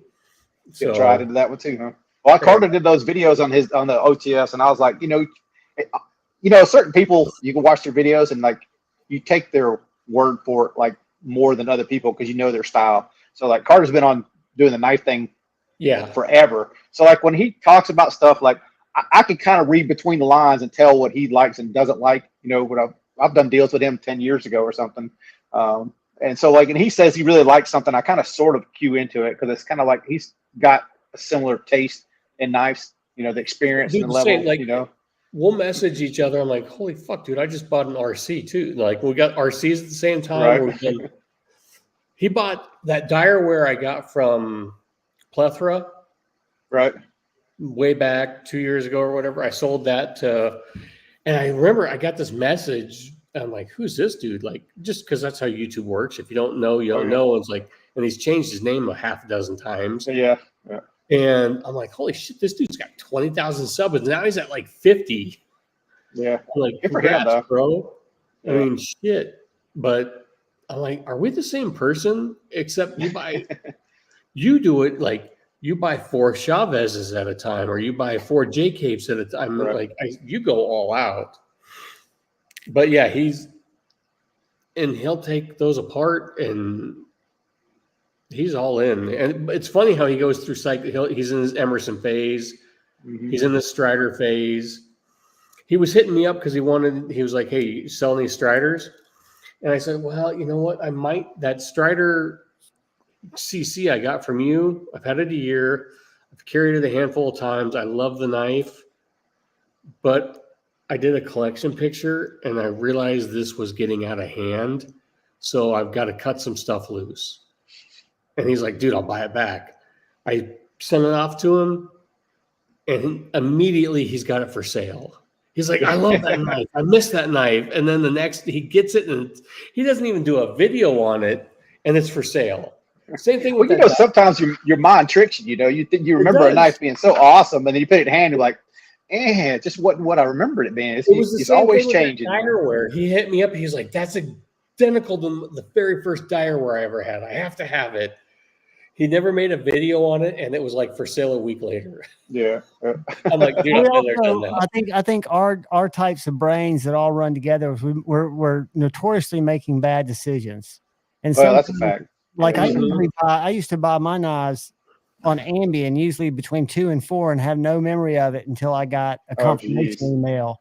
Oh jeez. So, at least I ain't that bad. I never accidentally bought it. I just looked over here. I just went to my right and added up quickly, like how many dollars is just sitting here. Oh, I don't even want to do that. I'm about to do my collection video. I don't even want to do that shit. Yes. So, I know. John, you mentioned it like 2 years ago. I mentioned how much I spent on knives, only because my wife wanted me to add up what I spent that year, and she hounded me. Are you nervous? You shouldn't doing that. She hounded me this year, and my accountant, God love her, I'm like, hey, you can't. Let's just look. We're not going to talk about this in this meeting, okay? What's coming and going. She's like, right, whatever. And my wife, she's hit me up a couple times. She's like, you haven't given me that list of what you spent last year. I'm like, oh, it was less than last. I'm like, oh, I will get fucking shot and buried in the backyard. You know what's funny? When I was still married, I was big. I've got like 16 to 18 longboard setups. Each $300 to $500. They're skateboards. That's what I was into. And they'd come in, and my wife would just be pissed. And I'd say it was only $90. It was this much, that much. And I used to say my biggest fear was I was going to die and she was going to sell all my collection for what I told her I had in it. And it was going to go like that, right? Dude, if I go, like I told like Hoops, Kevin knows my code to get into my safe room and my safe. Take it all. If I go, take what you want. These are the knives the kids get. Let them have whatever else they want, and then get my wife the money. Yeah. So if he ever calls you, sorry, Steve's gone. Just open up the checkbook. That's funny. Right. It's only and it's important. Like people know like I don't want, but like the price difference between this performance and a new performance is substantially different. There's and you got to know that. Yeah. You got to know that. Know what you got to know what you're selling. So exactly. Ring 10, I did break ribs. I broke 3 ribs. I did a shotgun, and I was probably over 4% blood alcohol content. And my wife and 6-year-old daughter at the time were chasing me down the street in a car, and I was trying to get back to our swimming pool that I was on the board of directors for. And it was, I had no recollection of it. Woke up at like 4 o'clock that morning and sneezed and almost wet myself. And it was horrible. But I never broke a wrist, never broke an ankle. And like I said, I've been skating for 48 years. No write-offs. Louis, I don't want to sound like, I just did it in my head, and there's probably 25, 30 grand right there. Just, fuck, that sounds bad. Jesus Christ. I know. Well, I know if I did mine, it's going to be more than that. Oh, too, so, dude, and no, my accountant, because someone asked me about that. I find it funny, like, because I don't want to get into that whole bullshit again. Like, I do YouTube, and she's like, "Do you want to do?" I said, "No," because it's the $60 like right off 2 months. Yeah. No, it's not she was like, "You don't make enough on YouTube." Like, that's what these YouTubers don't get. Like, my accountant says I can write it off because I do YouTube. If it doesn't make sense, no, if it's inequitable, it's going to flag something. Like, if you're spending thousands and thousands and thousands, but you're losing so much, the IRS is going to go, something's not right. We're auditing this son of a bitch. Yeah, my accountant allows me $1,000, or was it $2,000 a year, Double that I D10, it's just for a natural. knife buddy. that I can write off as tools. Right off. Yeah. And that Yeah. is it. That is it. And the rest of that is all on me. So do you, like The Rock said, he go to, I would trade that for a cool strider possibly. Paul Mills, I do like the Higo. I had a Heisen, and I really liked that knife, but then it was so small. I kind of got out of those really small knives. And I've been tempted to get a Higo a couple times. I don't know, but I like I said, it was hard. It was hard. I did a video or a picture where I put all my knives on the pool table and took a picture and then said, God, this is excessive. I have a problem. And I sold 3 Striders. And Did it make you feel any better? I sold 3 Striders. Hold on. I sold And 3. bought- And that's when I started. Well, I sold the Les George. So all the weird shit I bought just because on a whim, you know, what else did I sell? I was doing really well. I was telling the camera, I sold 3 Striders. I sold the Les George. I just sold that fucking Combat Trudon. I sold quite a bit. God, now I can't even remember. 4 Striders. I sold that because I got that Dwyer from you. I sold that. That one hurt. It's hard selling the rare stuff. Yeah. Even That's though the stuff you should keep. Yeah. even though that was a knife I took to work and was beating on, I'm like, fuck, man, I can still get $1,100 out of it. Right. You know. So I mean, sometimes you look at the value of it and that disturbs you, but the more of the can't find it, can't buy it kind of thing. Like today I was carrying the Rogue Shark Skype, and like I had Yeah. several of the older guys that were commenting about this knife.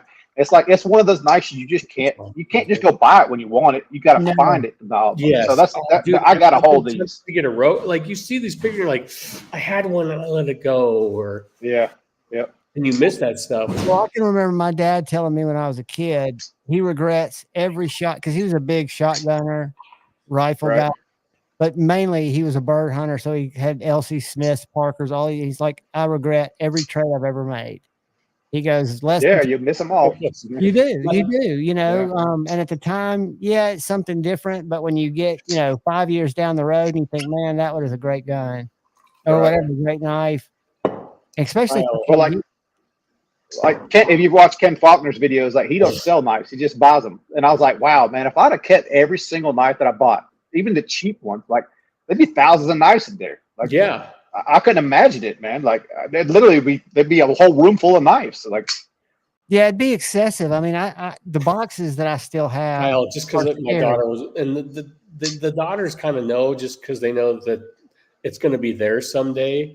So they know what watches cost. They know what the knives cost because I'm honest with them.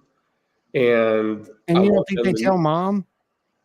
They don't, not really. And my wife knows I'm not hiding anything from my wife.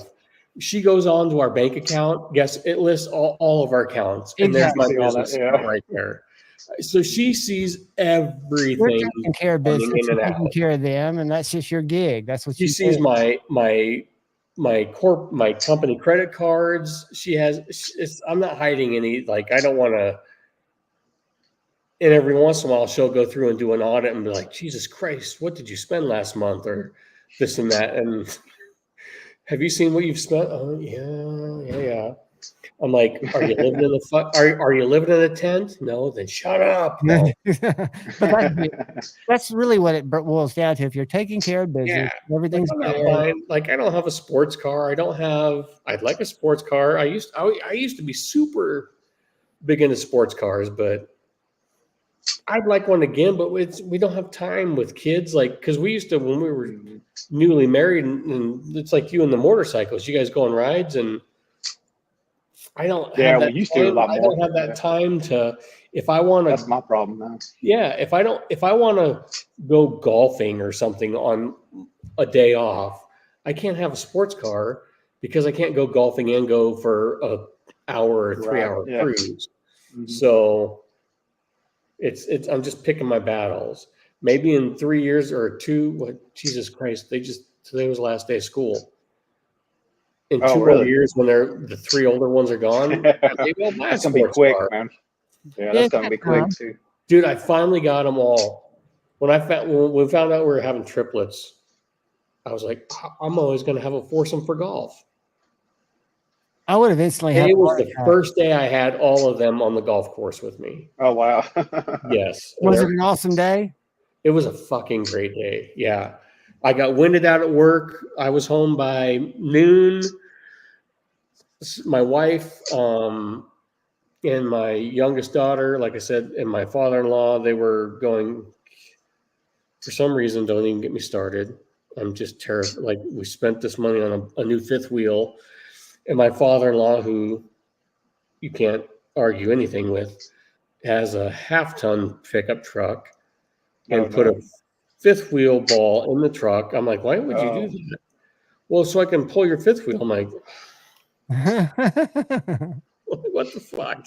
So there's this, and I don't know. And he's got a $300,000 45-foot, coach. Why aren't you taking that? Why are you pulling my fifth wheel with a truck that can't really handle it? I'm like, honey, this is a bad idea. And then I spend all this money on a special hitch for mine, so it would go work on my truck. And I'm out at the shop getting parts earlier this week. And he's like, the bolts, your bolt pattern, I can move this down so I have more clearance. Because then they couldn't take it because my truck had more, the box was shorter. Mine's a 24, his is 21, his is a 1500, mine's a 3500. I'm like, they're different trucks. Oh yeah. My truck is taller than his, but my bed is short. Anyway, sorry. Squirrel, father-in-laws. Yeah, I'm like, whatever, just take it. I don't care whose insurance is going to fucking cover it when you guys roll off the mountain, off the hill. That's just what I'm worried about now. They'll be fine. Like, Dude. They'll have a good time. You and the triplets will have a blast. Do you think they'll come back next weekend or what? How long are they gone for? They're gone for a week, so it's just me and the kids this week. Because I'm like, honey, I'm gonna wrap this job up, and then I'm on the road. And she's like, well, when? I'm like, well, I can try and push it back, so it wouldn't be a problem, right? They're 16 years old, but now boys have entered the picture, right? And we know you how deal with 6 people instead of 3 people now. Yeah. And I've got there's a fucking camera. The girls, on every entrance into this house, there's a camera. The girls don't know it. They know about some of the cameras. They don't know about all the cameras. And there's a lot, but they're still like, don't give them an inch. They'll take a mile, right? So, yeah. So I'd stick around the homestead till I said I can, and thank God, like, bad weather is rolling in. Knock on wood. So it'll slow us down. So she'll be back Thursday and I can leave Friday. So yeah. Do you know if the Strider or the mixed Strider, which one's older? Dean's asking. I'm sorry. Yeah, I wasn't paying attention. What was the question? Is it the Strider, not the mixed Strider? Which one's older? I think he's talking about the stamping on the blade. The stamping? Okay. Well, you're just lucky. I have them all here. I don't think I have a newer one out here right now. I do. No. All right. So I've got a newer one. It says just Strider. Hold on. Okie doke. You're lucky. I've got most of them out here. All the stampings. My new one just says Strider. So here, make me big so you can see this. Yep. Hold on. All right. So the old ones just say Strider. Okay. They're Strider. They're bigger. The stop pins are bigger. And then most of the time there's either no blade steel marking or it's if there's no blade steel marking, it's S30V. Then they started marking them. Okay. And then it goes to, it's confusing because on an old custom, it's marked M Strider. Like the new knives are marked M Strider. But on his customs, he marked it M Strider like the new one before he started doing the signing and the choil. I don't have a new one. All right, Javon, bring yours up to show the M Strider now. Oh, sorry. Sorry. The older performances, these are newer than the old. These are like mid-school. These are actually considered customs because they're marked with the custom clip. And then this one's hard to see because it's black, but they're marked M Strider in the choil. Mick ground and put each one of these knives together where the new performances aren't. So, And mine is the littler thumb studs. the smaller thumb studs. Yeah, it's got the smaller thumb There you go. studs, but it does have the blade steel. Mm-hmm. And then on the other side, It's M Strider. I can't tell. Let me see. Yeah, M Strider. You're exactly right. Mm-hmm. His name's Okay. Mick. So yeah, was that the only question? That was Dean's question. Yep. Dean's Yep, question. And you know what's funny? Like I get it because I buy a lot of Striders. I post a lot of Striders. I try and find as much because I'm fascinated by the brand. One, because they've been around for a while. They put out a ton of knives, and there's so many fucking just still to this day. I'll see something, and I'm like, oh, I didn't know that existed, or I didn't know. It's knowing the names, what the names mean, knowing what there's just a lot of, and that's kind of the fascination for me with it is just there's just a ton of shit, and you got to kind of you got to work to find it. There's not just one. There's some lists out there, but there's not like one definitive list of everything they've done or why they've done it, or so. And it fits my hand. And it's a damn good looking knife. Damn good knife. Yep. If I could keep, I don't want to say that because I love all my knives. Yeah, I I've have been a hard getting time I'm going to sleep with a couple of them in bed tonight because my wife's out of town. I was going to tell you guys before we go, and we're going to have to go, but if somebody is dying for the PNP, hopefully Blade Binge it on here. Dude, I want you to send. I just want to dig a hole with that. Oh yeah, that's such a fun knife. I gave one away, but and it's a fun knife, dude. I will let it go cheap. You want to trade it for the PT? Oh, dude, I can't trade an American knife for you can't go Chinese. I've been bashing China knives so hard for so long now. I can't. I don't blame you. I hate that Shane didn't come on. He didn't reply to my text, so maybe something's going on with him. He's with his wife. But yeah, guys, we're gonna get out of here. And Satu, I'm so glad you got to come on, buddy. I'd love for you to jump in any Friday night you want to and hang with us. I'd love to, depending on workload, man. Just that's what's always the hang up, man. But wait, I earlier, sorry, I don't want to, you're not riding the Blade, you're flying. Right, I gotta fly, yeah. Oh, you're gonna fly. Yeah. I was gonna say if you're riding to Nebraska. Nebraska would be like going way up to go way over. I'm not gonna tell anybody other than I'd make some videos of me and you hanging out playing pool. Right. Well, I didn't drag you to Blade one of these days because I'm sure I can put you up at Pop's house. Just get you fly out for a day or two. So fly next back. year, I get a lot. I would. Oh man, I want to go so bad. I would. Yeah. I need to work it so the whole family goes. So it's like the family vacation because it sucks because like all winter I just sit on my ass, and then summer comes and then we work, but then we take a family vacation. Blade. I've took my wife to Blade a couple times. Trust me, Blade is for you. You just leave your wife home. Give her money and send her somewhere else. If I was smart and planned, I say it's my busiest, but it's over a weekend. And there's a lot of times where I'm taking this whole weekend off. Right. Like if you wanted, it's something in particular, like you wanted a Strider, you have to get the early bird. You have to be there early and have to stand in line like this. But if you just want to go experience the show, which is what I highly recommend, you can go any day and have fun.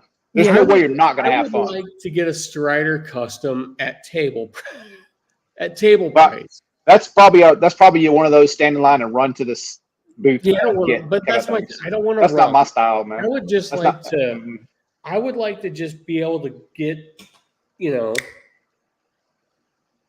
not have to pay $1,000. I I would love to pay Yeah. table price. Well, I would the like to people- just meet Mick. 80% of the people, I'd say probably 90% of the people that run in the morning are buying them to sell them. Yeah, wouldn't and that's exactly. the thing. I don't want to. That's And like, Strider's money in the bank. Go, They know they can flip those, so that's one that everybody's going to go to. I used to want to go because there's now it's just like just want to go to meet people. And Yeah, that's exactly. the thing that I Yeah. love about it. I've got enough shit, you know. Yeah, but when you go, if you've not experienced the show, man, it's good to say these things ahead of time. But when you get to the show, your reasoning goes out your mind, your credit card comes out your wallet, and you end up leaving with more shit than what you I'm not wanted. going to get up. Here's what I would do. I would stay up late drinking, talking to people in the pit. Yep. You're trading. You're going to people and pushing down Dark Valley Boys to get Dude, to Google the Atlanta Aquarium. Kyle just said I can see Scotch pushing down the Dork Valley Blaze to get to the Dork Valley Boys to get to the Strider Y'all table. can have a family vacation, like maybe go to a Braves game all together, but that's right across the street. Yeah. send them Here's the thing, send them one day to the aquarium. Grimsmo hasn't been to Blade Show. A lot of makers haven't. Yeah. I won't go And back. they're going to be there now. You know, Oh, right on. Yeah. But just to meet some of these makers, I'd like to meet I'm a fan of can't think of his name now. Fuck. Shirogorov. It'd be cool to see that, meet him, or because these makers go and they talk to you, right? Dude, they record when people buy knives, and I watched an old man buy like 7 Shiros. I guess he was gonna flip them, but he writes the shit down in a fucking book. Each knife that's sold is recorded in like an old English looking here. Dinger. Oh, that's an old question. Yeah, this the Strider is sold. Yeah, I would love to meet. I've had a lot of people like, hey man, are you a lot of guys in the Strider? On said faction, yeah, we do have to bail because said faction's starting, guys. All right, yeah, a lot of Strider guys, because that's really the only place I post pictures. Every once in a while, I'll post in the Chris Reeve group, but they'll be like, hey man, you going to Blade this year? I'm like, no. I'm gonna talk to you one day. The Strider guy, I can't even talk right now. They have a private dinner, and Strider gives out cool knives if you're invited, and that would be really cool. So it would be cool, and it will be cool. You'll go, dude. Just like you'll get the sports. I know. I just need to be better at planning. I love you guys. I want to get over to Manus faction so they don't hate me. Dave, love you. Love you, Steve. FaceTime sometime and leave Javon out. I'll leave y'all on here. You know where I'm going. Grab the border. Look out for the guy to your left. Always look out for the guy to your right, guys. I love you. Peace. Later. Later, y'all. Hello, is anybody here? That was funny, man. That was actually pretty fun. Are you still here? I can't see.